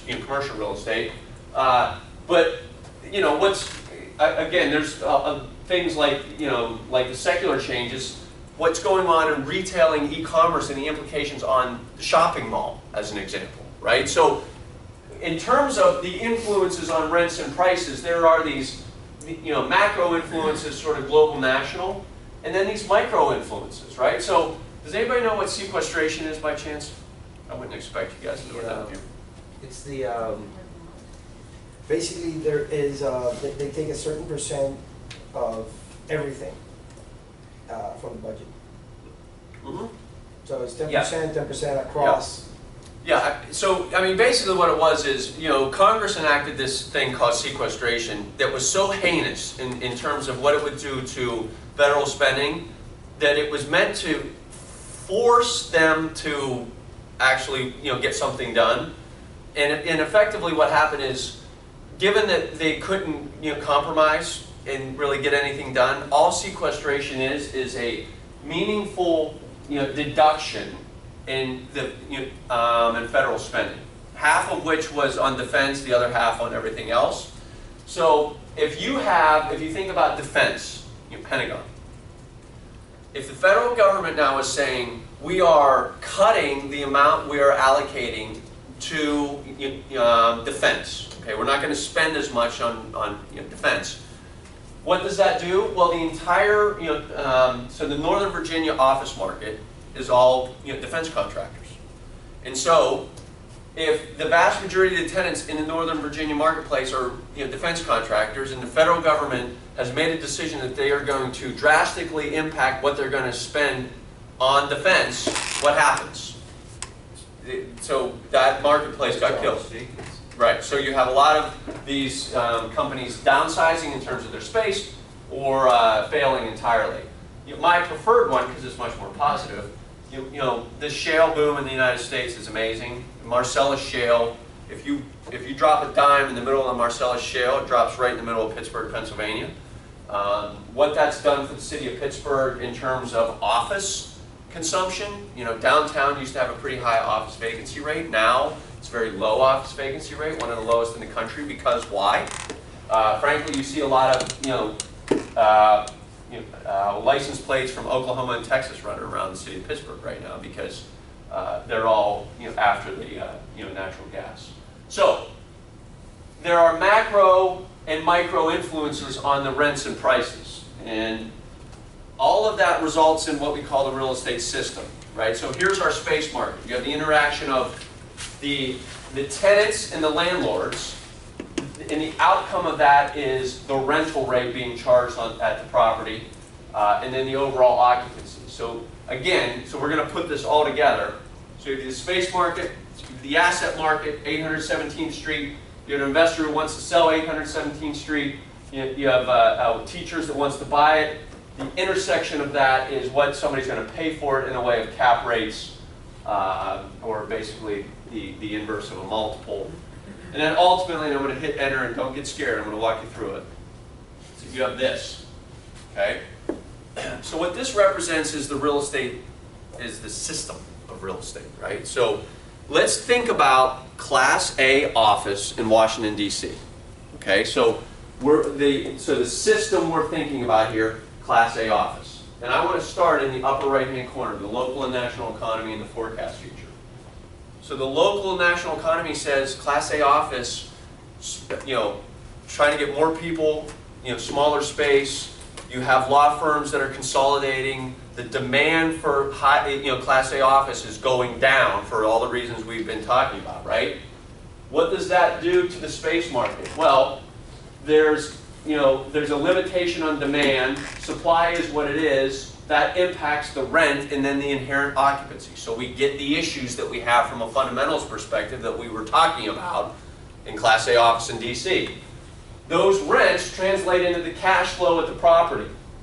Okay? From there you have buyers and sellers that are saying, look, man, I don't like Washington, D.C. Class A office. It's just, there's too much supply, there's too few tenants, we're too dependent on the federal government. So I'm not allocating as much of my capital to Washington, D.C. as I used to. I'm taking that money that I used to put in Class A office in Washington, D.C., and I'm putting it in Austin, I'm putting it in Seattle, I'm putting it in West LA. If you take money out of the space market here and say what was $1 billion is now $500 million, that then is the inverse of a scarcity premium in the sense that you have limited capital interest. So if you have limited interest in buying an asset, what does that do? Prices go down because there's not as much demand for the product. I don't want to buy it. So what happens here? The cap rates go up, right? So prices go down and your cap rates will go up. So the value of the asset effectively is going down. So again, you have more people, fewer square feet, impacting rents, impacting cash flows. Basically the capital market saying, DC office isn't very compelling. I'm not going to allocate capital. Values go down. Development then becomes not profitable because somebody's saying, look, there's nothing but supply. The rents are going down. There's a high degree of vacancy. I'm not building new product there because I'll build it, I'm going to deliver it, I'm not going to have any tenants. So consequently, there's no new construction, and so this thing sits until something happens here, right? And what that something could be is, I don't know, some stimulus that would cause significant employment growth in Washington, D.C. Back to what I talked about 15 minutes ago, jobs is number one, right? So all of a sudden you somehow interject a meaningful amount of new employment in the office sector in Washington, D.C. There's more demand from tenants. The supply hasn't changed since the 7.3 came out, so your rents are going to start to go up. Your cash flow goes up. All of a sudden these investors say, holy shit, I better get to Washington, D.C. right now because there's a lot of growth going on. I can see some real growth in my cash flow. I want to start allocating capital back there again. What happens here, we have a finite supply of product to buy, cap rates go down, values go up. Somebody says, you know what? I can actually make money here because there's not much availability in space. There's a lot of demand out there in the way of new tenants because of all this economic growth. I'm going to add new construction, which then enters into the space market in the way of new supply, and the whole thing starts all over again. Okay? Questions before I step off? Isn't the U.S. government the biggest office space user in D.C.? Yes. So when it goes up and down, it really impacts it. Yeah. So like post, economic recession, D.C. was killing it because of all of the federal programs that were involved trying to prop up the world. But once that thing stabilized, and honestly, Trump has come in and not filled all, a lot of these positions, and so there's not as many people, and so it's all about jobs. It's all about jobs. Are there any new trends in private equity? Oh, let me think about that. I mean, new trends in private equity. I don't know. It's a great question. I think what a lot of people are saying today is the U.S. is not the best and only location for making investments today. So Europe is all of a sudden coming back around. So what happened in Europe is that the banks basically refused to acknowledge that they had a lot of bad debt on their books, which had it really inhibited the recovery of the real estate market over there. These banks are bulk sellers now. Firms like Lone Star, Cerberus have gone over there and bought a lot of bad loans. And actually, what you're seeing in Spain and Italy that were in horrible shape are actually improving in a meaningful way. So people are saying, I might be. Let me back up. These investors globally, the Brookfields, the Blackstones of the world, Lone Stars, Cerberus, are saying, I've got a bucket of money, right? So I've got a bucket of money, and I'm on top of the globe here, right? And I got to pour this money over the globe. And that money needs to go into a variety of things. It needs to go into private equity real estate. I'm going to buy direct assets. But that's not only in the US. It's Europe, it's Asia, right? Australia has a little bit, even Canada. So how do I allocate that capital globally into private equity? It also, these firms are also investing in debt. So in the way of maybe mezzanine loan investments. There's the non-bank lending platform is probably one of the biggest trends, I would say, in private equity. So firms like Starwood, as an example, are seeing Dodd-Frank, all this legislation coming out of the recession that has put a meaningful clamp on traditional banks.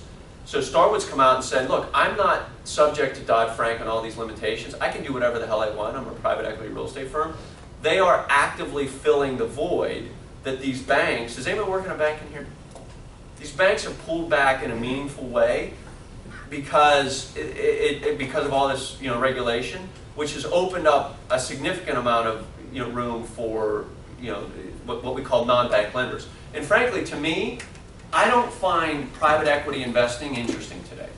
I find what I find interesting is the debt play. So maybe these investors are able to get a first mortgage, like a first lien position, but that's not enough of a loan to span basically the margin between the equity they have and the availability of debt. So the mezzanine product is quite attractive.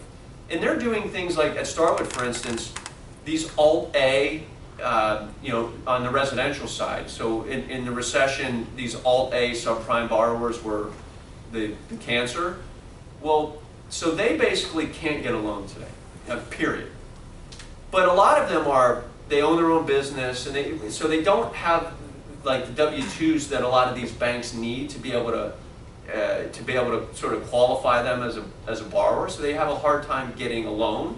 So these Starwoods, the private equity firms of the world, are coming in and they are providing debt to these consumers of the product that can't get it from a traditional bank. So I think that's, so if you ask me what's most interesting today, I would say it's the non-bank lending, that mezz space. All right, what else? Good. I have a question. So when we're looking at private equity, and I'm looking at the screen, yep. You have asset market, you have space market, you have development industry. Will private equity be just related to the capital markets?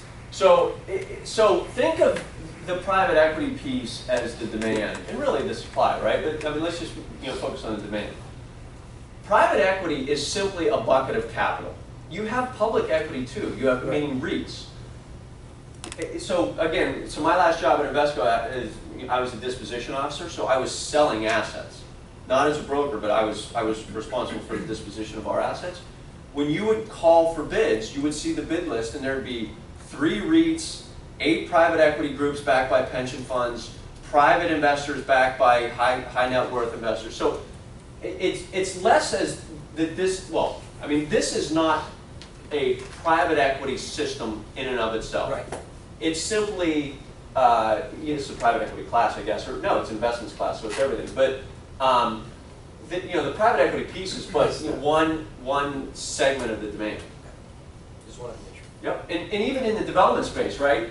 There are the vast majority of the REITs are developments, are development-oriented companies, and that's a public equity model. What do you got? In your humble opinion, in the next 3 or 5 years, would you invest more in the industrial sector or multifamily? I would definitely not. I would be in industrial for sure. I would. You would. I mean, to me, that's a no-brainer. Or even over multifamily. I think multifamily is at the very end of its run, and we might already be there, to be honest with you. But I would be thinking, honestly, I like data centers a lot. Data centers. Yeah, I think you could look. DuPont Fabros just was taken. They just got bought by Digital Realty in the last handful of years or a handful of months. That space is going to. I think that is where I would probably be investing some of my capital too. Where do you look for it? I'm not familiar with data centers. I've never. So go look up Digital Realty. They're a large REIT, and tomorrow or Monday morning go buy. I think I can't remember what their ticker is, but go buy a share of their stock in your Schwab account. Digital Realty. Yeah, I believe it's Digital Realty Trust is the name of the firm. But I'm a big fan of the data center play, and I think again this Internet of Things and this autonomous cars is going to absolutely change the whole dynamic from a data standpoint, and those firms are going to be that much more. Because I think even if you invest in industrial, those parks are not as cars, they need to park somewhere. Yeah. So that could be a space that you could be used Yeah. for that. Like parking, you know, with all the robots, putting the cars Yeah. come in, park, you can use it as kind of like a parking for cars there. Maybe, although I think we're going to have less cars. This guy's working me for like investment. I'm trying to pick your brain. Right, right, Trust right. him, he's a Yankee fan. Well, locally, you know, the Panama Canal opened up. Yeah. We dug both of our ports, and industrial land in Miami went from 500,000 an acre to like $1 million Yeah. a quarter to in 2 years. Yeah, that you know, expanding the Panama Canal had a meaningful impact over here, and it's other ports too, like Norfolk and these secondary ports that have seen a lot of benefit from that. That's an interesting issue too, and that's just I mean, you talk about, you know, positive fundamentals. You had all of that happening with the Panama Canal at the same time that all this e-commerce stuff is going on. Like it's a perfect storm of opportunity in a positive way.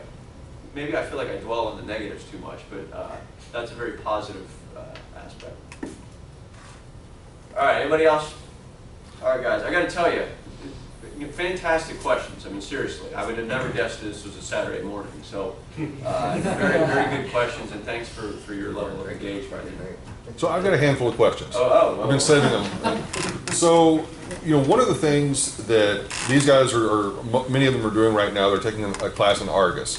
And, you know, I know that to a large extent you owe a significant amount of your initial success in terms of going to work with Invesco due to your Argus background.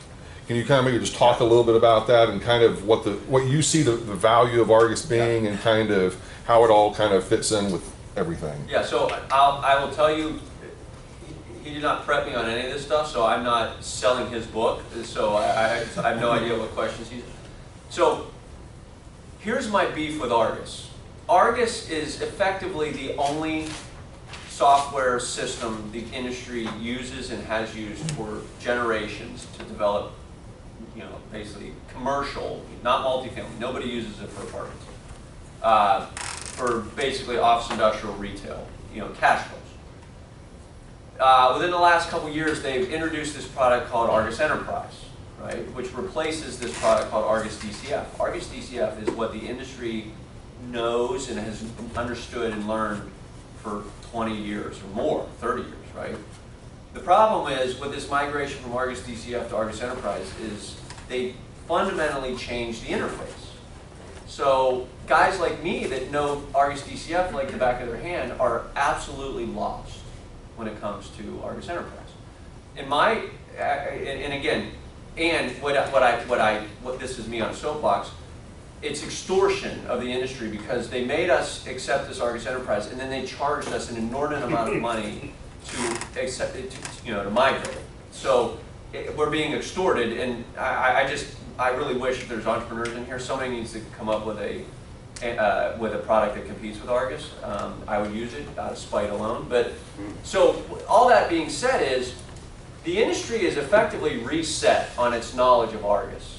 Like 5 years ago, I'd say, look, the industry knows Argus, and if you don't know it, like you're at a competitive disadvantage. And I mean, you're always at a competitive disadvantage. But the advantage you guys have now is very few like really know enterprise. So if you can take this class and really, really learn it, and go into these companies and say, hey, I know Argus Enterprise, I know it, I truly know it, and they give you a test and you don't get scared, like that is a great way to get a job, because I'm telling you, there's some of these firms are hanging on to DCF by their their fingertips. They haven't migrated. Invesco's dealing with it, and it's a pain in the neck. But you have an opportunity, a very unique window of time when the industry is itself resetting, so you can establish yourself as a knowledgeable source in a void of otherwise understanding. So I'm a big fan of that. The challenge with it, to be honest with you, is finding people to teach it. I used to teach it. I don't know it. I'm an idiot when it comes to it now. So, because the interface has changed, and I'm furious about that. Anyway. Yeah, but more specifically, I guess, just talk a little bit about how you used it as a tool and how it kind of, I guess, helped with your sort of career progression. Well, look, where you start in a real estate firm is as an analyst. Your job is you own the numbers, the math, right? That's your job. If you have one job, is do not screw up the numbers. So I just developed a very thorough understanding of the software. I knew it inside and out. And so I was the numbers guy early on, and so I developed some level of credibility there, one way or another, of having defensible numbers and having a thorough understanding of the math. And so that knowledge of that technical skill that frankly anybody over the age, I'm now 40, doesn't know or even wants to know. So if you can come in and fill that gap as a knowledge source, that's going to help you become indispensable in the acquisition process, which allows you to get much more volume, which then allows you to learn how the acquisition process works, which allows you to not have to do that anymore. My number one goal is I don't want to do that anymore. So I wanted to do it and learn it as well as I could so I could not do that anymore. So I want to do other things. But look, I mean, the thing about Argus, it's a very linear way of understanding real estate because you start with revenue and you work your way down the income statement. So I found that to be it was essential in my own development and helped me develop into being able to do other things. I don't know if that's what you wanted. Yeah, you had a question. No, I was just gonna say, have you looked into Assets RE? Assets are, no. That's a competitor that is coming up for Argus. I will look into that. ASSESS. Okay. I will check that out. The case study property that you put up that sold for over, I guess, $1,000 a square foot, one of the things that, and somebody pointed out that it was LEED certified, and specifically it was LEED Platinum, which is obviously the highest level of certification that one can get on the LEED certification kind of continuum. And what that normally implies is that you've got a really energy efficient property. And to what extent in your mind does that almost in and of itself contribute to the underlying value of the property, because your operating expenses are going to be substantially less, and you want to talk about that for maybe a couple of seconds. Yeah. So, I mean, it's less about the owners, to be honest with you, in terms of, is there an eraser anywhere around here? You can probably just use one of the towels over there on the wall. Okay. So when we think about this energy efficiency stuff, so it's really in the tenant's calculus, because at the end of the day, the responsible party for the operating expenses is the tenants, right? They pay for this stuff.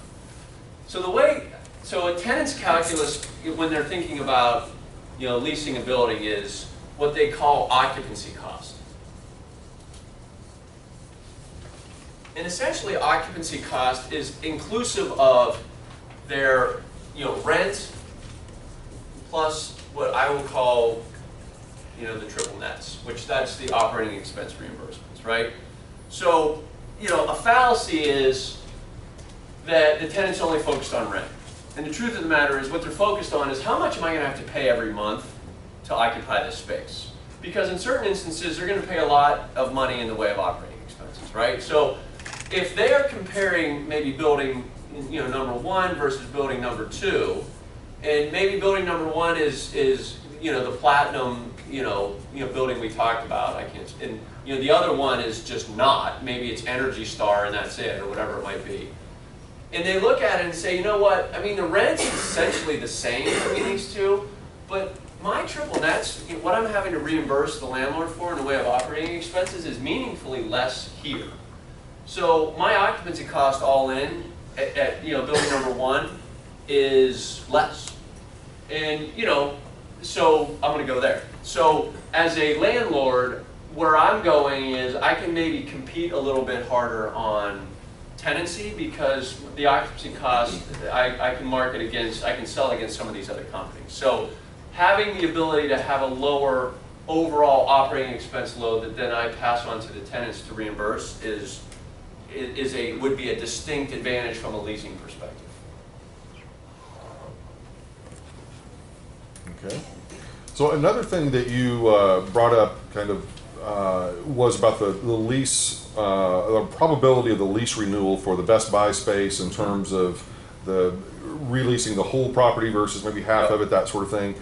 And one of the things that was going through my head when we were talking about that is obviously, once again, these guys are doing the Argus class right now, that they're going to be obviously, using those functions within Argus that basically deal with probability of lease renewal and things like that.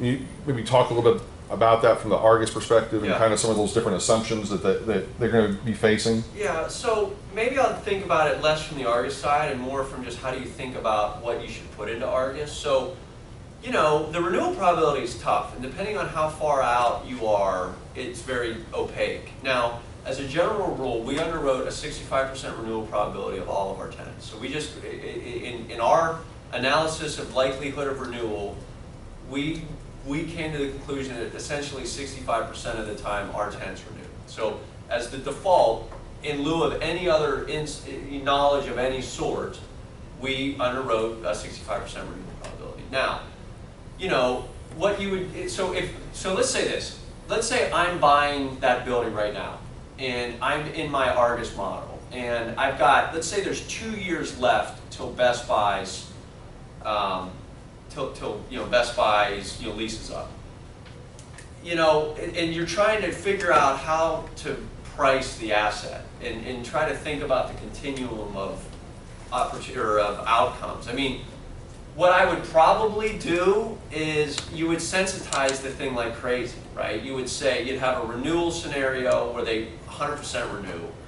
You would have a vacate scenario that it has downtime and then the demising of that larger space into smaller spaces. So you would use the reabsorb option in Argus.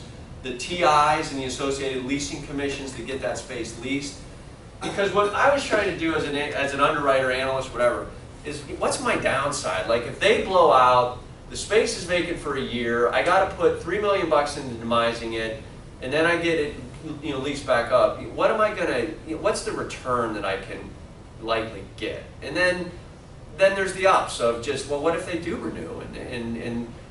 But at the same time, what I'm doing there, right? And this goes for grocery stores and a lot of retail stuff is. I want to understand what your sales are. Like, what are your sales, per foot? Best Buy. What are the sales per foot in that store? And then I'm always looking at well, how does their sales in that store relate to their national average? So if you are, if we're buying this building, Best Buy's up in 2 years. They have sales in that specific space that far exceed the national average for their Best Buy sales. I'm probably going to feel there's a pretty good chance we're going to renew them as is. But we would look at grocery stores all the time, and their sales are low. They're on a national average. They're low by they're below the average for that specific chain, Winn-Dixie, Publix, whatever it is. That's when we say, oh man, I mean, that's the same math they're going to be looking at. We're going to assume that the probability that they leave is high. But at the end of the day, when you're underwriting specific tenants like that, it's very binary, right? There's not a renewal probability of a Best Buy when they're the only tenant you're really focused on. So you're running a renew scenario and a vacate scenario because you're trying to figure out the bookend. Because 85% probability of renewal on Best Buy doesn't really mean anything to me. It's either they're there or they're not. So.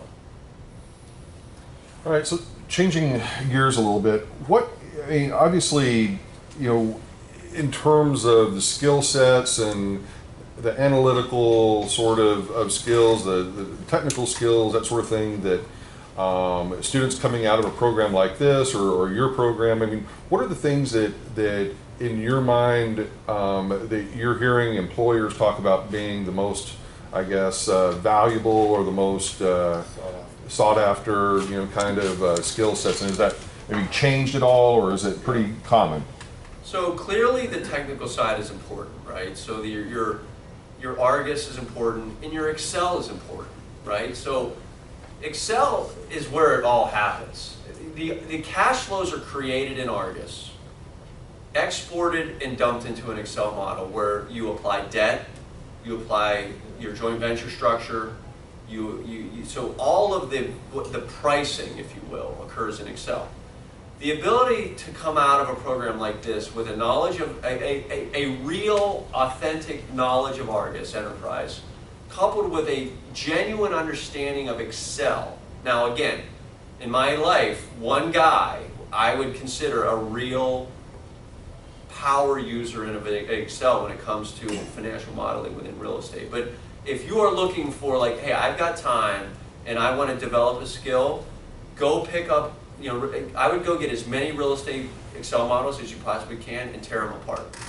And you know, build them back up and tear them apart again, because that is a marketable skill. And I'm going to tell you right now, any company you were to go to, if you say and can prove it that you've got that Excel knowledge and skill set, you will have a job forever. This one person I'm talking about, I hired at Invesco. He's still there, and they still talk to him about the models. Like they still, and he's makes a whole bunch of money, and he's super senior, but they still bring him in because he's still the only guy that really understands that stuff. So that, to me, I've seen it time and again, because everybody kind of says they know it, but they don't. They don't, man, they don't. So I would invest some time there. You know, the other thing I would tell you guys is, one of the things that I tell my students is, have an opinion, right? I can't tell you how many times we've been in investment committee meetings and the younger people just sit there and quietly, you know, mind their manners. And our approach has always been, you know, we're trying to compound IQs here. So if you've got an opinion, you know something, you got to say it. And so I think one of the ways to really distinguish yourself early is having thoughtful opinions that are said at the appropriate time and add value to the conversation. A lot of that comes from being well read. You should be reading. If I could read anything, you know, if I had limitless time, I'd read the Wall Street Journal and the Washington Post every day, because I get the national global perspective as well as the local perspective. Because all of that stuff impacts real estate. It all does. And every time you read an article, you say, well, how does this impact real estate? Well, it does somehow, right? So so I'm a huge runner. I'm a marathoner, and consistency is key. Like, so I can't run for a week and then take a week off and then run for another week and then think I'm going to do well in a marathon. You got to be consistent. And in life, I think consistency is key. You got to do something, even if it's for 10 minutes a day, you got to do it for 10 minutes a day every single day.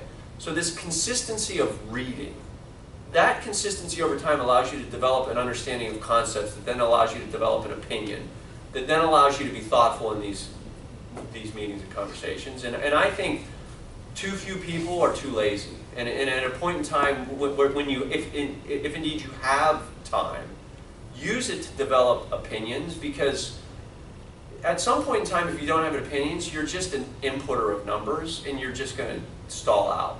Whereas the people that really have thoughtful opinions, in my mind, are the ones that really got sucked up into the vortex of upward momentum and get paid a whole bunch of money. So you have to be good on the technical side, but I think you got to pick your head up and think about what value am I adding to the conversation, and not just saying, again, I'm too junior, I don't know enough. Bullshit. I mean, you know the numbers better than anybody because that's your job. Well, say something about it. Well, no, you just said that and it's really not true because this is the problem over here. So anyway, whatever that's worth.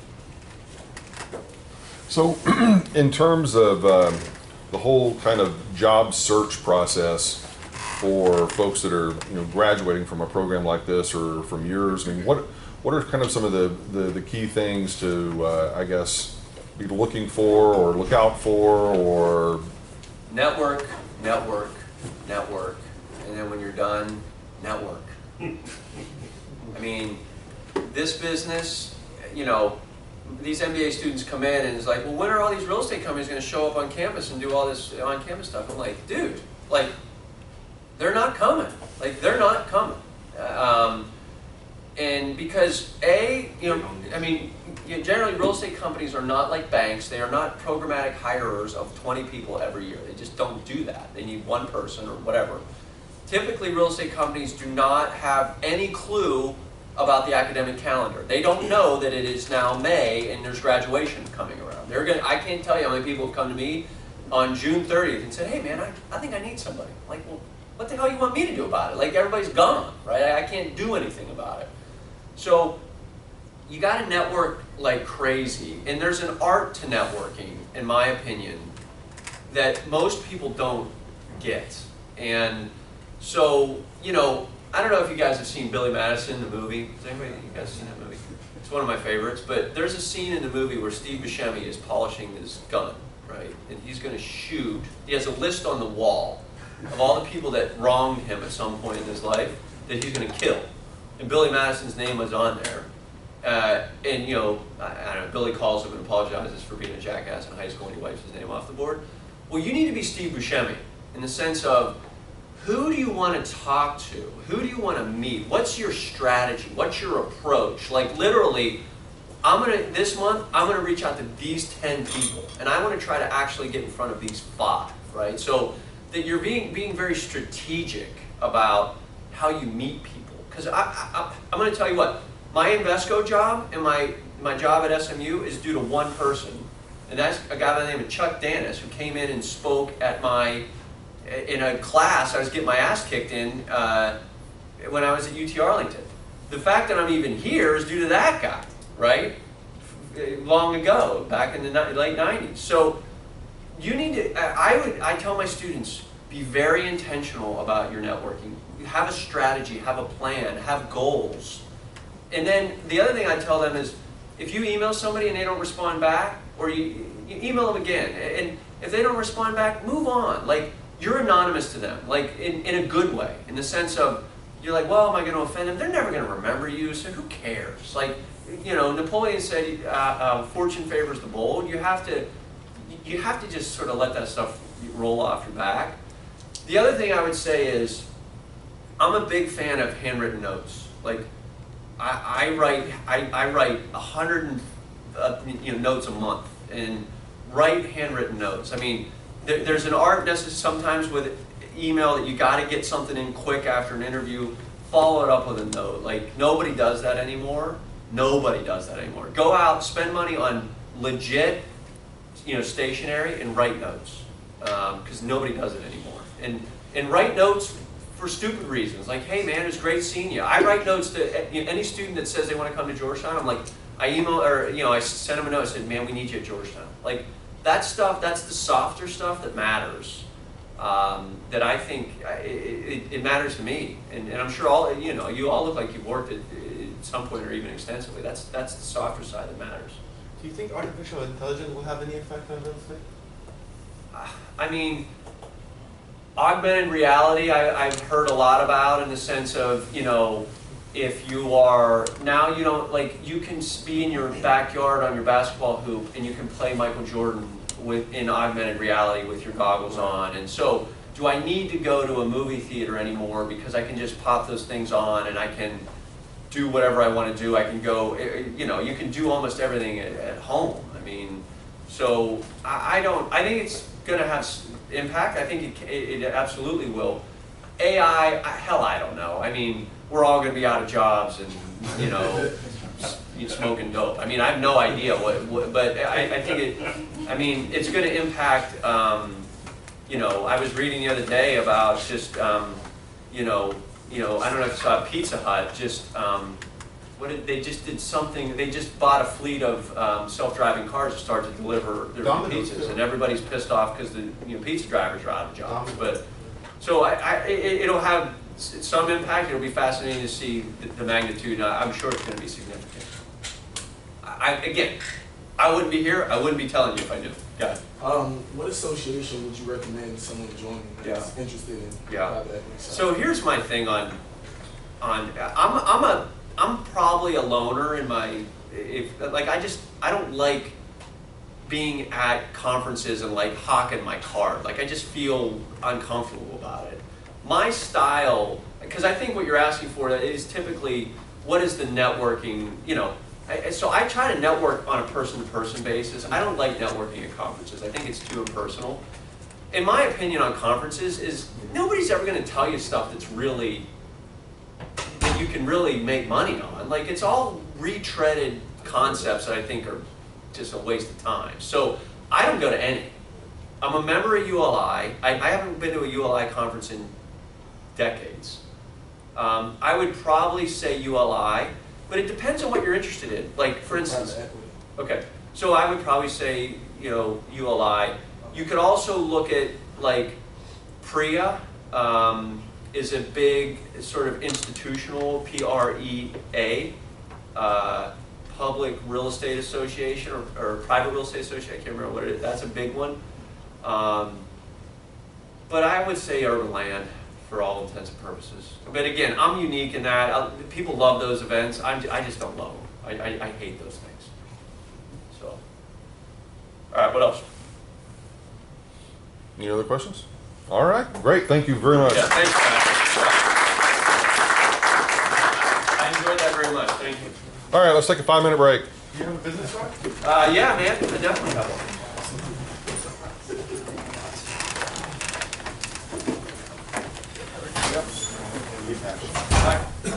Yeah, absolutely. Nice to meet you. 2.2. We cover that. Yeah, nice to meet you. Just wait for that. Oh, awesome. I'm the AFC. Yeah, and we got video of it. I'm a Mets fan. Yeah, that's perfect. And that story was tough. That I saw that game. It was tough. Gentlemen, let me slide. But Foles, I got confidence in that guy. If he can just tip and dunk. Yeah. Well, he saved butts in that game when Wentz went out. When he fit that one ball into that window, that like there's a margin of error like 3 inches. Right. Yeah, the game starts out in the 30th inning. I missed a quarter. Is that right? Yeah. But so I'm right out. I came from right out of undergrad. Okay. So I really don't have any.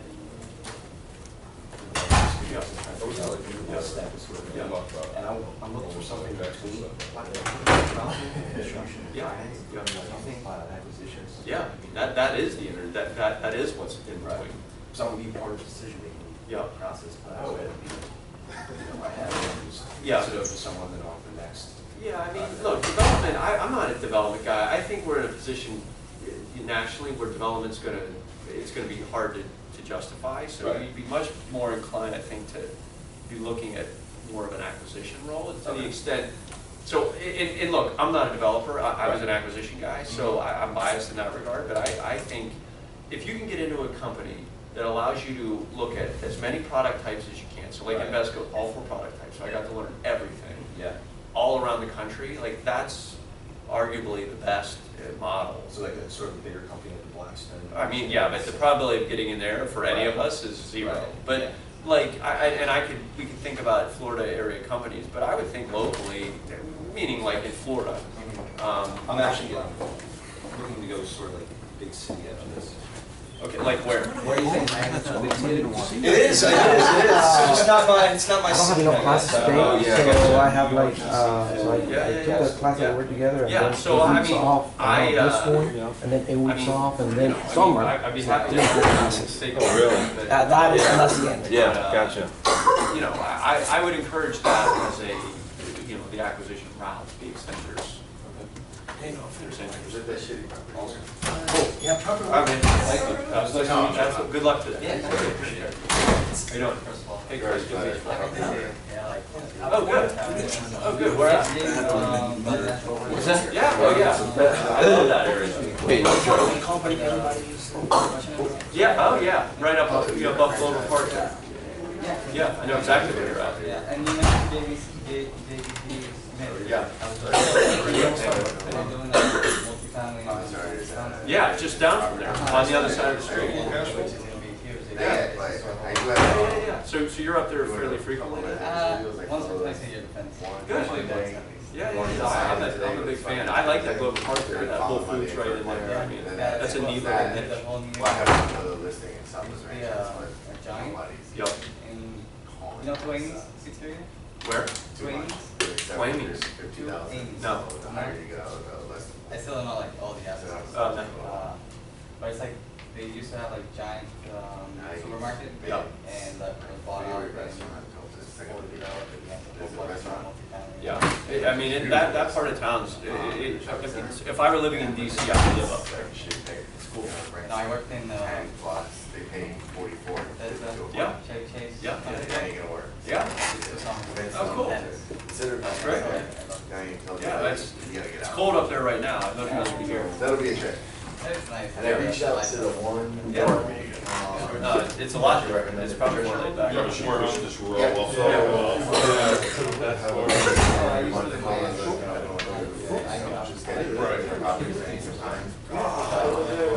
Yeah, it's my last one. Yeah, she's really nice. Yeah, you'll like that. Yeah, thank you, man. Yeah. Now that I know, I would definitely go. No, that's Invesco. I don't even know who that is. Yeah. I would recommend. I don't, there's something weird there, because that says Invesco. In Florida. I was wondering. I know it's good. Yeah. I think it was better though. No, it looks like they're trying to do what just happened, but they're confused with a much bigger, better company. Yeah. That's not us, though. Cool. All right, bud. See you around. Good luck. So I get Wayne the turkey, so Okay. you guys. Okay, cool. How you doing, man? Hey, George. You know, I'd love to, but I gave them all away. I don't have one I left. have, Jonas. I'll send it to you. Yeah, I mean, you can take a picture of his. But, Yeah, I'll send it to him. Okay. That works. All right. Super good. We are good. I'll sell it for $10. That'd be perfect. All right, guys. Good luck. I'll cash 2 out. hours. Ready? Cash out. I only accept Apple Pay.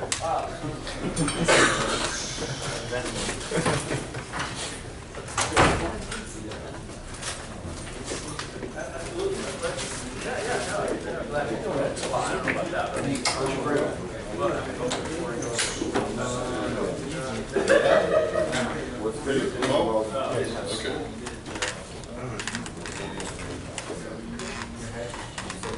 You are Harry. Harry.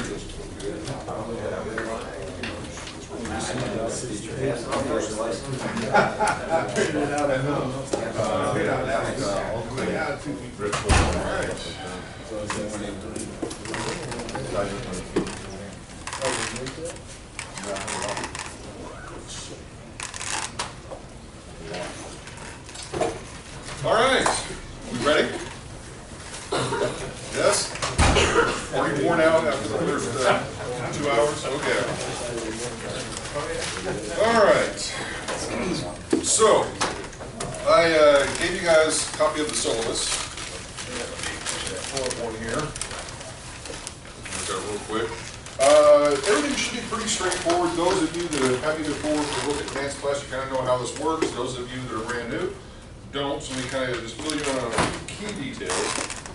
First of all, with regard to the textbook, the latest edition, the Real Estate Finance Investments, the 15th edition, if you buy it brand new online, you're going to pay something ridiculous, probably like $200, but you can probably find an international version that's not technically probably a legal version that looks probably something like this. That's a paperback version. You might be able to get one for probably $20. Okay. So look hard on eBay and on Amazon, and you probably can find a relatively inexpensive one. What? Which one? EB? EB? Okay. How much was it? 39? Okay. So in any event, it's out there. It's available. All right. You will need it, so make sure that you do get a copy. You don't necessarily need the most recent edition because the information really hasn't changed that much. They kind of maybe reorder the chapters a little bit, but the content's pretty much the same. Okay. You will need a financial calculator. The one that we will be using is the HP10B. Does everybody have one with them today? Everybody not have one? Okay. I need it. Okay. Anybody else not have one? Okay. Now, as far as the schedule and kind of how the class is structured, it may be a little bit different than what you're accustomed to in other classes. What we do is we have a series of quizzes, and then we have a couple of tests. And the way that it works is I cover the material, like I'm going to cover today, over basically handout number 1. I send it to you via email. Hopefully it looks like nobody printed it out. That handout is for those of you that have had real estate finance. It's a review. For those of you that have not had real estate finance, it's new material, but it's relatively straightforward, and it's a good summary of kind of basic time value of money, how to use the calculator, that sort of thing. Okay. So hopefully what you have done in preparation for being here today is at least look over that handout. Not necessarily go through it in fine detail, but at least you kind of looked through it and kind of got a sense for what it talks about and some of the things that are there that are going to be important. What we're going to be doing is kind of working through, showing you how to use the financial calculator today and kind of working through a couple of problems. And then after we finish that, then there'll be a little 15-question quiz, okay?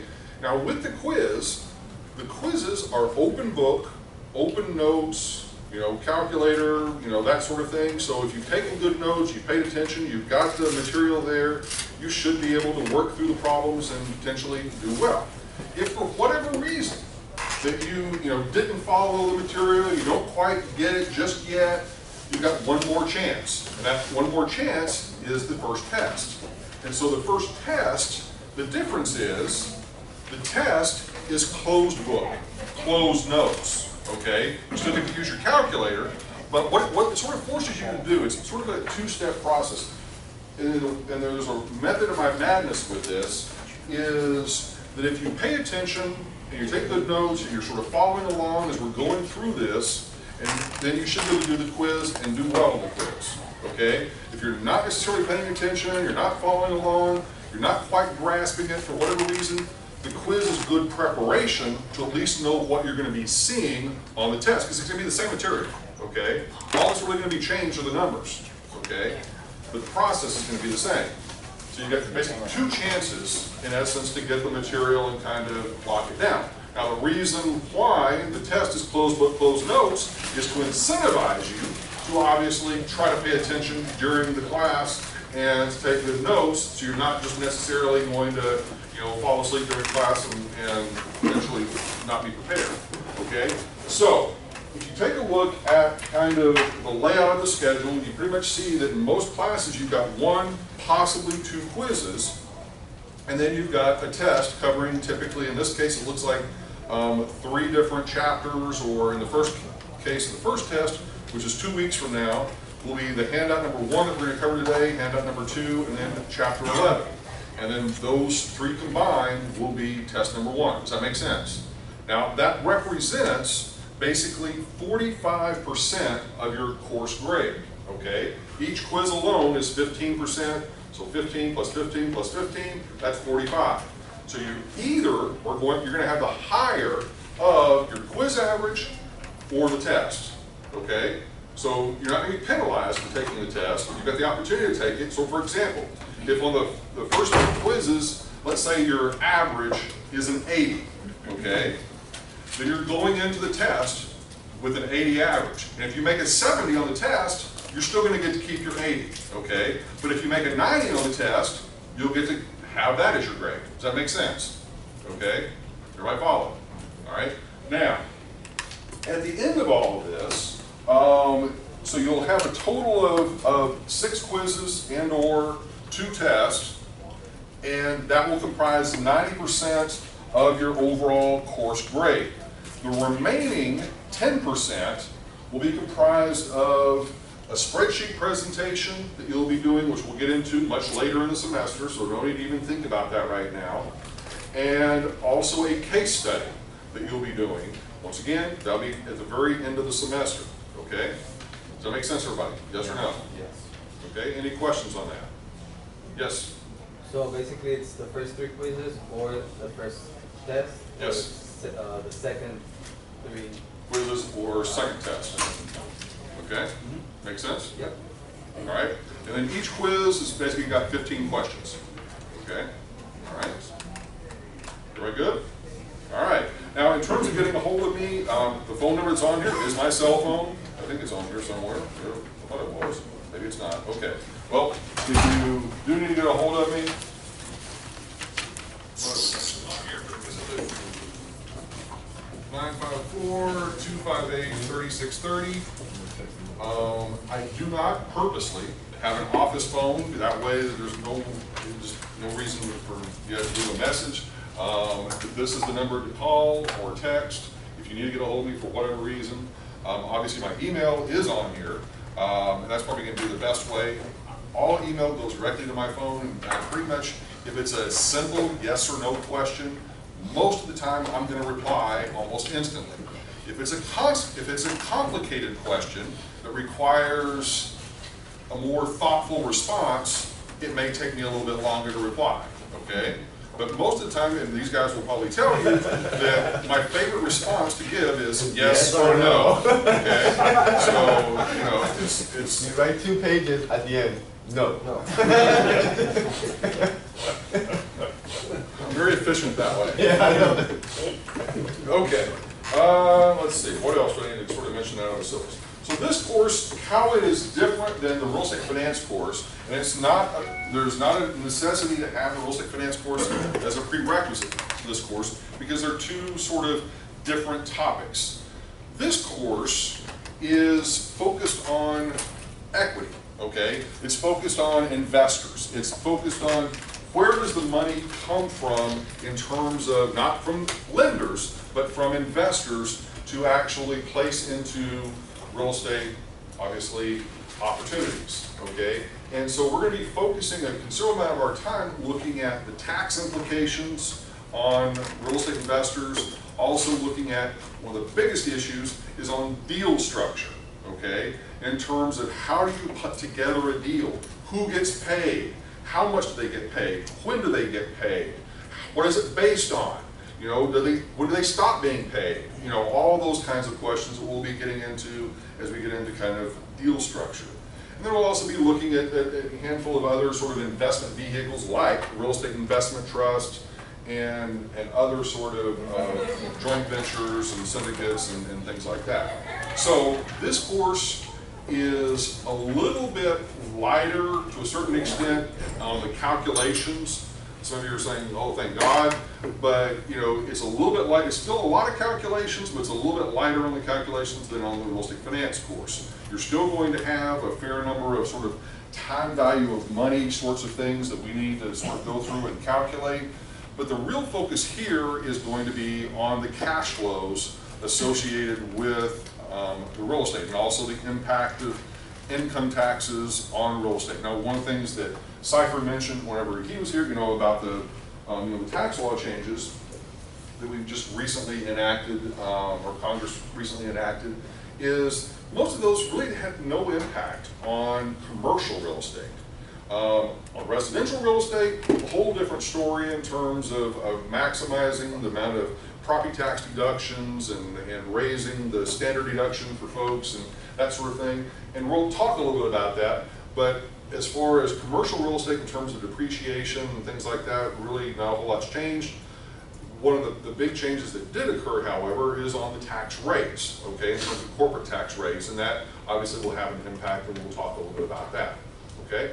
Now, one of the other things, any questions about the syllabus or kind of the general course content? Okay, so one of the other things that I gave you, this little handout, okay, and I think, yeah, you can left it over here. This comes from the South Florida Business Journal's book of lists that they publish every year, okay? And in this book of lists, they cover all different sorts of sectors, you know, sort of healthcare, education, real estate, and it's kind of like that, the top 10, top 20, top 30 sort of businesses or firms within different segments of the industry.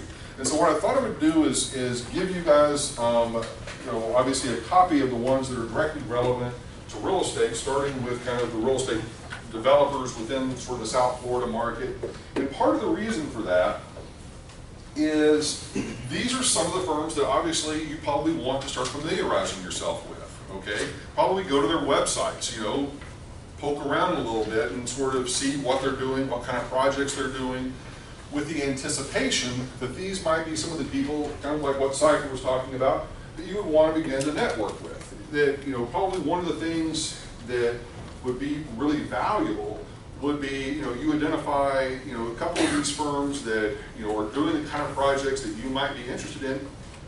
Write them a note, you know, send them a, you know, give them a call and say, hey, would you be willing to sit down with me for 30 minutes and just talk to me about my sort of interest in commercial real estate? Not asking them for a job, but just, you know, more of just kind of an office visit, okay? Does that make sense? And it might even be a good idea, quite frankly, that maybe even 2 or 3 of you, as a small group, go and do that. Okay. Matter of fact, I might even make that an assignment. That 2 or 3 of you sort of pair up and pick a couple of different firms, and then just go in and have a nice informal visit. It doesn't have to be over like lunch or dinner or anything like that, but more just like a 30-minute kind of talk to them about their projects and get a sense for what they're all about and to what extent that there may be some sort of match there with what your skills are and what they may need. But that is not necessarily the purpose of the visit. The purpose of the visit would be more of you just kind of beginning to sort of see what's out there. Okay, does that make sense? Now, one of the things that those of you that are already in the program are beginning to get familiar with is we have a mentorship program, which we pair you with somebody who's in the industry and obviously is very well connected within the industry. And sometimes these mentorships are absolutely amazing, and you get some amazing contacts, and it's very helpful in terms of you moving forward in your sort of career path. And in other cases, some of the mentors, it may be nothing more than you have a few good conversations and hopefully gain some new insights. But those of you that are brand new in the program, the way that it works is typically after you've been in the program for half a semester, in other words, 8 weeks after you've completed, like, let's say this course, then we'll take a look and make sure that you've got a grade of B or better average. And then if you do, then we'll go ahead and start pairing you with whoever your mentor is. Does that make sense? Now, those of you that have been in the program for, obviously a semester or so, you've been paired up with your mentors. You probably at least had your first, if not second or third meeting with your mentor. Anybody want to share just a quick story, RJ? I've met with my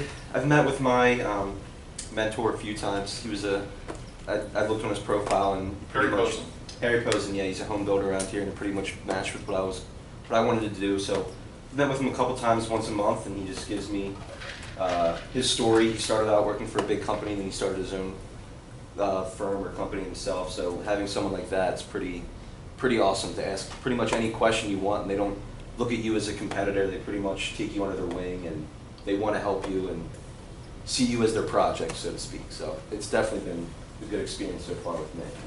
Anybody else have an experience to share? Mine is Jessica Jolie. She works at Styles Construction, which I'm sure most of you guys around here know about it. She's been very helpful because she has to present a lot of projects. She oversees a lot of big projects, especially commercial, like shopping centers and stuff like that. So that's what I like to get into. So she kind of like puts it down in numbers and how the whole process works from A to Z, and that's really helpful too. So I really love it. Okay. Anybody else? Mine's Stephen Josh. Stephen graduated, 2 years ago? 2 years ago. And he started off as an analyst with Altman Group. They're a developer, do multifamily. And he's just been very insightful and very helpful as far as opening up my eyes and world to the. Yeah, Stephen, he's kind of one of the exceptions on the group of mentors. He's one of our recent graduates, and he left Altman, and he and one of our other former students, Noah, have started a company together, and they've been acquiring properties and beginning to sort of practice what they basically learned. And so we're actually probably going to visit one of their first new projects here within the semester or so. Okay, anybody else? Okay. All right, so with that, let's go ahead and kind of get started. Now, today, those of you that have had me for real estate finance, I apologize. This is going to be a bit of a repeat for you, but I'll try to go through it, and hopefully it'll be a good refresher, if nothing else, to kind of get you familiarized with the calculator and some of the basic calculations for our first little quiz. Okay, so the handout that you guys were sent, which actually the guys that took the real estate finance class did not have a copy of this handout, so this is new to them in the sense of the formatting and the material. But it comes out of one of the CCIM manuals focused on investment analysis. Now, CCIM is one of the designations, the professional designations that exist out there for folks involved in the commercial real estate kind of industry, and this designation, basically, the purpose of it is to kind of indicate to other individuals in the market that you understand commercial real estate, is really the kind of the thrust of it. Now, it's predominantly populated by folks that are and have been commercial real estate brokers, okay? But it also comprises folks that are sort of investment analysts and others that are going to be involved in one way or another with the commercial real estate industry.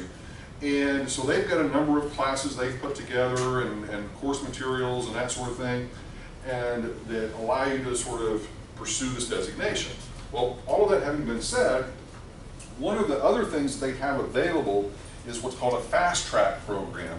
And so those of you that are doing the master's degree here in real estate development, we are one of about 50 schools nationwide that are partnered with CCIM, that if you do our degree, then there's only a little bit of additional work that you have to do to actually be qualified to sit for the CCIM certification test, and also ultimately the actual getting the work experience and so forth. But it helps you to basically bypass a lot of their prescribed educational requirements. Yeah, I just wanted to add that I completed this year all the CCIM requirements, and it was a great experience, and it really complements this class and the finance class.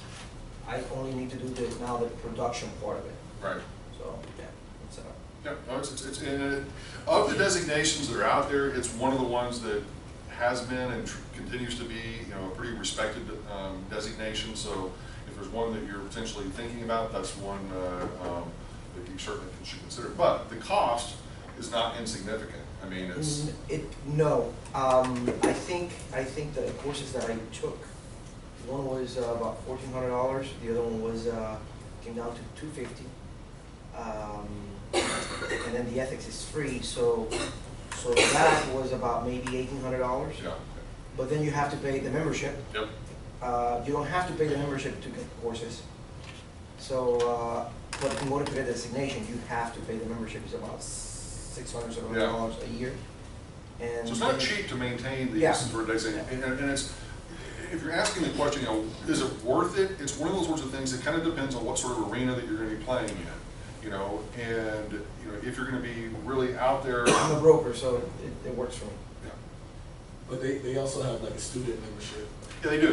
Yeah, but the student membership doesn't get you the designation. It's just simply it allows you to gain access to a lot of their educational materials and their the journal that they produce. You know, every couple of months, that sort of thing. You have to renew your designation? Yes.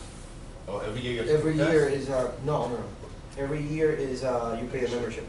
Oh, so once you get your, like when you pass the test, it's just the fee that you have to pay. Right. Right. Oh, okay. Yeah. Now the test is a major. Is right. It's 6 hours.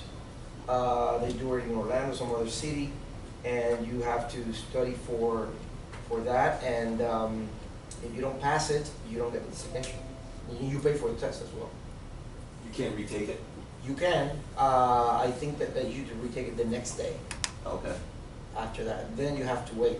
But you have to have all the portfolio. You have they have a requirement of, for example, selling 2 or 3 properties over so many $1 million, or any 20 properties, commercial properties, or leases of any size. Mm-hmm. And you have to create a portfolio according to their standards where you prove that you were involved in those transactions. So not only do you have the theory and the math and all that, you gotta have the experience on the other side. There are only 9,000 in the world. Oh wow. CCIMs. Okay. All right. Okay, let's go ahead and move forward. So grab your calculators. All right, let's get to work. All right, so what we're going to do, we're going to start out with just kind of how to use the financial calculator. We're going to get through this pretty quickly, then start working through problems and kind of explaining the problems as we're sort of working through them, okay? Now, the first thing to sort of take note of with the HP 10B, just a couple of little basic things, is in terms of clearing out the calculator. And first of all, whenever I sort of am denoting the shift key, I'm basically going to write this little sort of solid box, and that is the orange key that's over here on the left-hand side toward the bottom of the calculator. That is the shift key, okay? That allows you to access things, obviously, that typically are written below the actual key that you're pressing, all right? So in this case, to clear out the calculator, you hit the shift, and then you're accessing the clear all, which is right below the C or the clear key. Now, the reason I want to sort of mention this is pretty much what you're going to press every single time that you are starting a new problem, okay? Because it clears out all of the memory registers in the calculator. If you simply hit the clear key only clears out what is currently in the display, okay? So like if you typed in a number of 10,000 whatever, you just want to clear out that, well, you just push the clear key. But if you've been working on a problem, like a mortgage problem where you put in a mortgage amount, you put in an interest rate, you put in a term, you solve for the payment, and you just simply hit the clear key, it's only going to clear out what is currently in the display. That problem is still going to be there. That information is still going to be there until you hit the shift clear all. Okay, does that make sense? That's a mission critical sort of thing to sort of start with, because a lot of people, if they don't do that, you're going to end up screwing up the problem. Okay? All right, moving forward. Now, across the top of the calculator, you have a handful of keys. We'll talk about each one of them real quickly and kind of what they represent.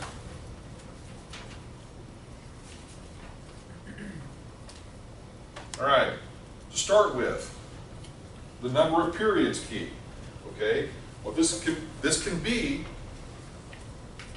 years, could be months, could be days, but it's the number of periods. Okay, so if we're talking about like a 30-year loan, you might type in 30 in.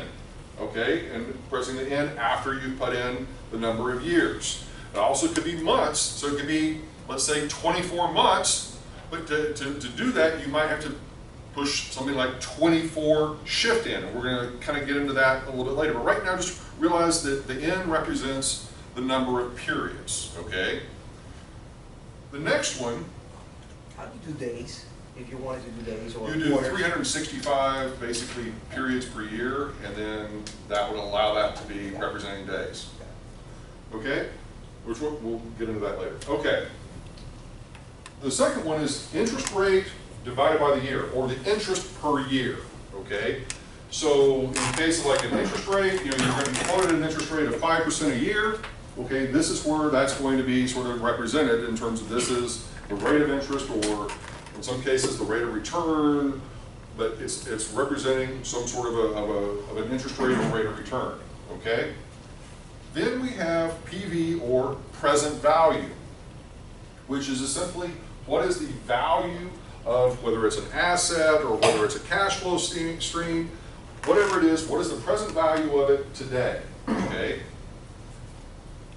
Then we have the payment function, which is simply a recurring dollar amount that we may receive or that we may be paying out, okay? But it's a recurring amount, it's the same amount. So for example, if we had like lease payments or we had mortgage payments, that is where we're going to be putting that sort of information in. It's a recurring amount each month or each year, whatever it might be.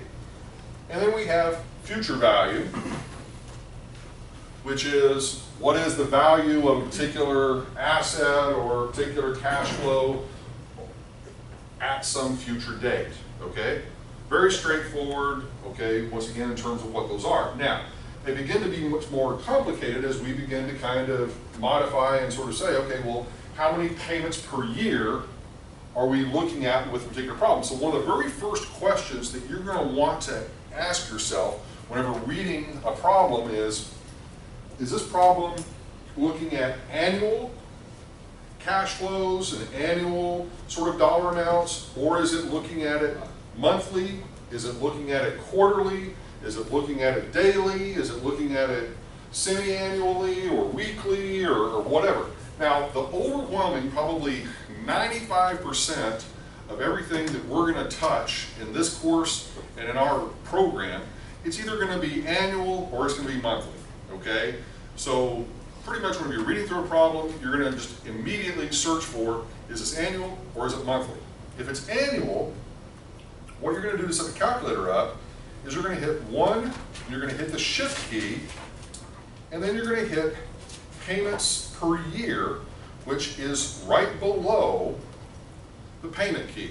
Okay, if you look at the payment key, right below it in orange is P/year. Does everybody see that? So what that's doing, whenever you do this, 1 shift payment per year, go ahead and do that on your calculator right now. Okay, 1 shift payment per year, and then hit shift and the clear all and hold down the clear all. And what it should pop up in your display is 1P/year. Everybody got that? Okay, that is simply telling you that your calculator is set to 1 payment per year. Okay, once again, you're simply putting in 1 shift payments per year, shift, holding down the clear all key, and when you hold down the clear all key, it should say in the display 1P/year. Okay? Now, if it is a monthly transaction, you got monthly payments, that sort of thing, then you're going to hit or type in 12 shift payments per year. And in this case, to make sure that it's set, if you hit the shift and then you hold down the clear all key, it should now say 12P/year in the display, meaning that it is set on monthly compounding. Okay, so once again, this is for monthly. This is for annual. Okay, everybody good so far? All right, now, let's just sort of do a quick little problem just to sort of test and see if you're able to kind of follow the basic directions. All right, so before we begin the first problem, we're going to simply start out with the shift clear all to clear everything out. And then let's say that we make this a monthly mortgage. So in this case, 12 payments per year. Okay. Then, okay, what mortgage amount? $100,000, let's say, for the mortgage. Well, $100,000 is going to be our present value. That is the amount that we are borrowing. Okay, so that's the loan amount. All right. The interest rate for this loan, let's say, is 5%. Okay, so 5% interest rate. Okay. Then, for how many years? Let's say 30 years. So we're going to do 30, but what we're going to do is we're going to hit shift in. Now, this is the reason I'm doing this is to sort of explain a point. What that's going to do, whenever you hit 30 shift in the display, it's going to briefly pop up 360. Okay? The reason it's popping up the 360 is because it is saying 30 years times 12 monthly payments is 360 months, or 360 periods. Does that make sense, everybody? Yes or no? Okay? Now, once you've got that, then if we simply want to solve for what is the monthly payment, we just hit the payment key, and then let's see what we get. Okay, the overachievers have already got it. All right, good. Let's see. Okay, so you're going to get $536.82. All right? So that is going to be the monthly payment for that loan. Now, why is it a negative? It's a negative because to you, as the borrower, this is a cash outflow. Okay, this is a dollar amount that you are spending and paying back to the lender. The lender is giving you $100,000, but in return, you're having to pay them back every single month $536.82. Okay, everybody cool with that? Yes or no? Okay, now, what? No, I didn't get it. You said 30 shift in, I didn't get the 360. Okay, are you absolutely set 12 payments per year? Yes. Okay, so quick look.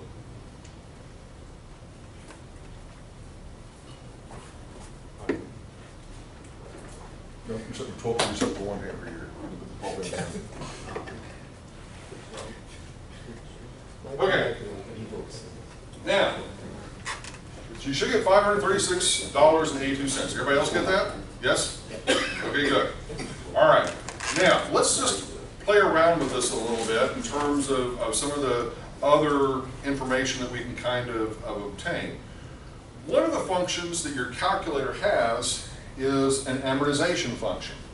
And what that means is that you can basically pick any period of time during that loan and say, give me how much interest I have paid during that period of time. Give me how much interest I have paid. So I can get principal, and I can get interest, and I can get balance. Okay, does everybody understand conceptually? All right, so with this loan, if I want to find out how much total interest, how much total principal that I've paid over the entire loan, I can do the following. One, hit the input key, which is the key, second key down on the first column here, and then 360 for 360 months, shift, amortize, which is top row underneath the future value key, okay, equal, and then you're going to write down that number, you're going to hit equal again, write down that number, and then hit equal again. Let me explain it here. Okay, so one input, 360, shift, amortize. Okay, we hit equal the first time, and you should get negative $99,999.99. We hit equal again, we get $93,255.78. We hit equal again, and we basically get 0. Okay, now, the first number that we're getting there is our principal. The second number is the interest.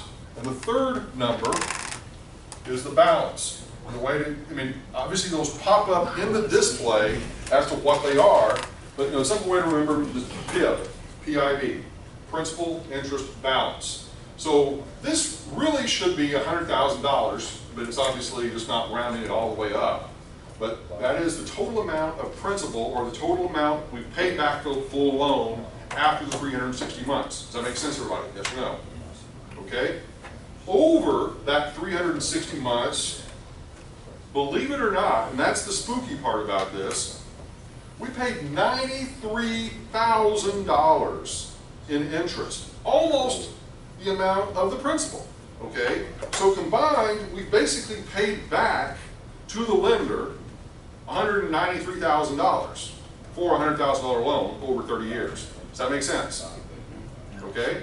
And then at the end of that 360 months, we have a $0 balance. Okay, so what this has done, this one input 360, this is simply saying from period number 1 or month number 1 through, in this case, month or period 360, what is our principal, what is our interest, what is our balance? Now what we can do is we can pick and choose any period of time that we want. If we wanted to only know for the first year or the first 12 months, we can just do one input 12. Okay? If we want to know for the second year, 13 input 24. If we wanted to know just maybe the first 15 years, it would be one input 180 for 180 months. Okay? So we can pick any period of time during this loan, and it doesn't necessarily have to start with 1. We could say, just specifically, if we wanted to start in the second year,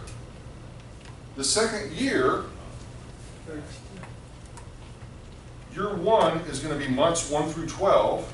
Year 2 is going to be months 13 to 24.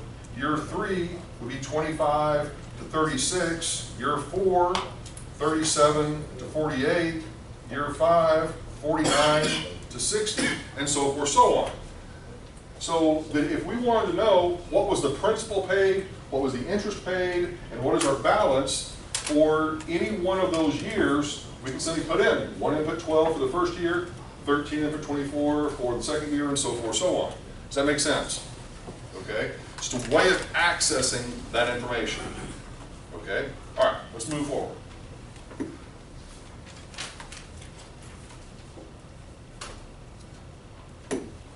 Okay, so now one of the other things that we can do are cash flows. Okay,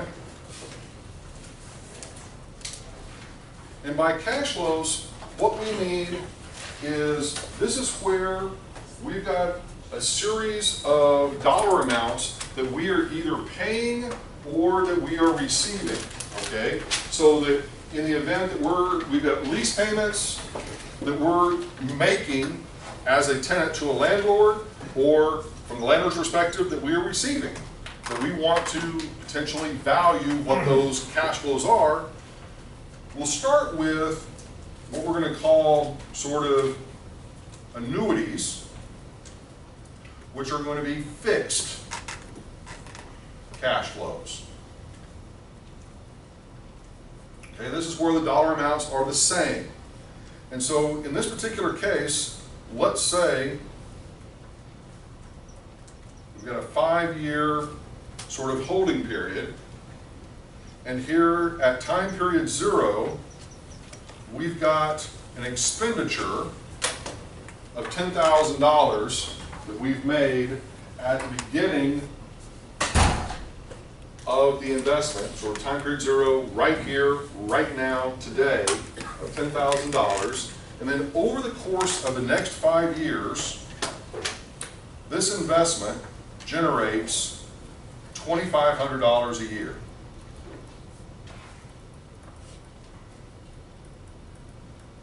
All right? Now, $2,500 a year times 5, just to kind of do some simple math here for a second. If we just simply add those up, we don't do anything crazy, well, obviously 4 times 2,500 would be 10,000, 10,000 plus 2,500, so 12,500 is the total amount of income. Does that make sense, everybody? Okay, so we've spent, as an investor, $10,000, and over the next 5 years, we're getting back a total of $12,500. Okay, now, part of what we want to know, though, is not just how much money we're getting back, but what is our rate of return, okay? In other words, how much are we getting back on an annual basis, okay?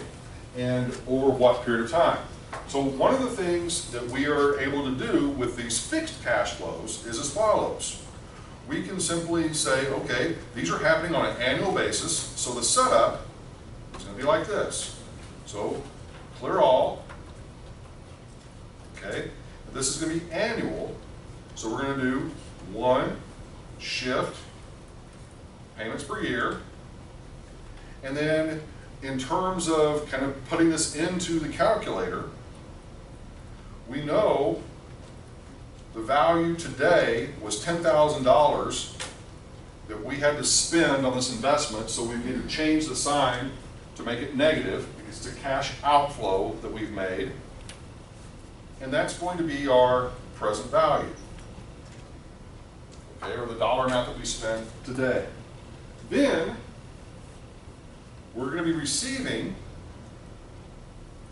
$2,500 as a payment amount each year. Okay, so that's going to be a consistent dollar amount each year, and that's going to occur for 5 years. So we're going to hit 5 shift in. Now, in this case, whenever we hit the 5 shift in, it's simply saying 5 times 1 is 5. So it's just simply 5 periods. So you could shorten this to just simply 5 in, okay? But you ask the question, well, why go ahead and put the shift in there if you don't really need it? It's one of those things that if you do it like this, you're going to have less likelihood of making a mistake, okay, later on.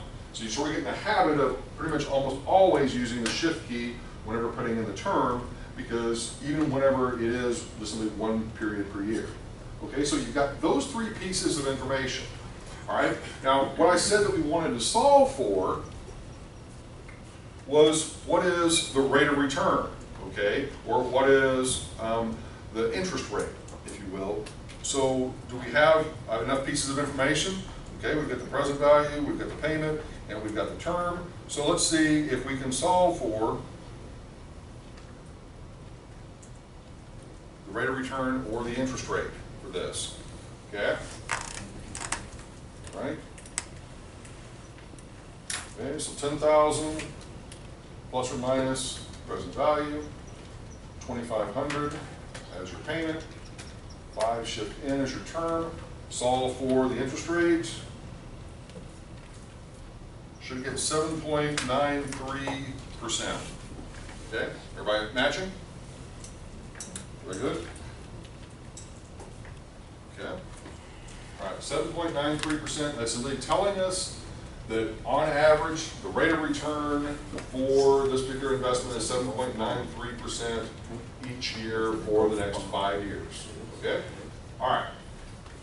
Now, if you want to modify this just a little bit, okay, and in the final year,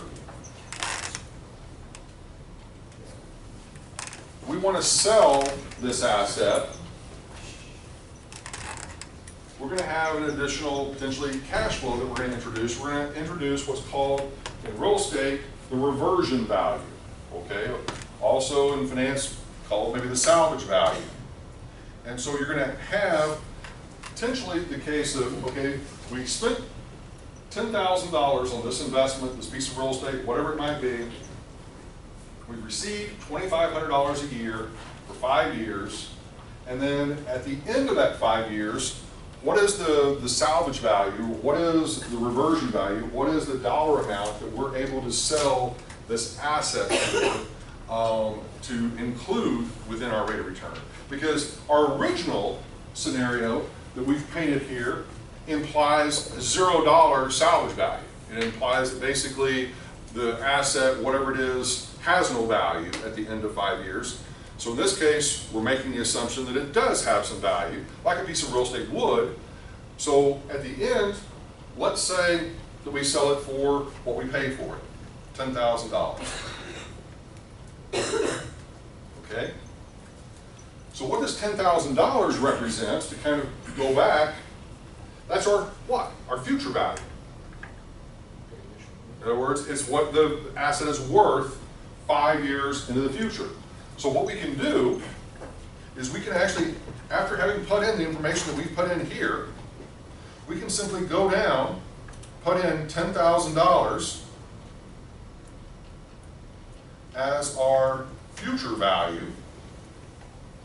So it's 10,000 additional dollars that we're going to receive at the end of all of this, and then resolve for our rate of return or our interest rate, and you're going to see that it's going to jump up a little bit. Jumps up to 25%. Now, I purposely picked $10,000 to illustrate a point. And that point is that if you just do the simple math of simply saying, because most of you are probably thinking, well, 7.93% doesn't seem like it's that much if you're getting this much back on an annual basis. That's because your mind is thinking inherently that you're going to get some sort of reversion, okay? And so in this case, what's actually happening, if you take $2,500 divided into 10,000, that is what? 25%, yes? So you're getting 25%, 25%, 25%, 25%, 25%, but you're also getting back the original 10,000, okay? Does that make sense? All right? But without that $10,000 there, you're getting back basically only 12,500, which represents the 7.93%. Okay? Yep. Before you, can you show me real quick my decimals are off? Let's see. Yeah, one of the things, okay, that's a good question. Sometimes whenever you purchase the calculator, it may be rounding off to like 2 decimal places or 3 decimal places. So to change that, you hit the Shift key and then DISP, display, which is underneath the equal key, and then 9, and then I'll kick it out all the way to 9 decimal places, and that's pretty much just keep it that way, okay? If you want to change it back to where it does round off to 2 decimal places, then you can just simply, you can do the Shift display and hit 2, and that'll round it off to 2 decimal places. You suggest 9 though? Because that keeps it unrounded, okay? And you can do your own rounding as you see fit. Focus on a dumb question, but like every year, since it's 25 years to 5 years, it's about 5% a year, right? Approximately, but it comes to 8%. Is that just the compounding stuff? Right. Okay, thank you. Okay, all right. We good with this? Okay, let's move forward.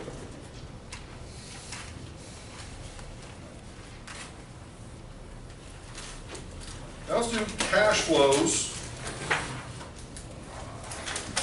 which are uneven.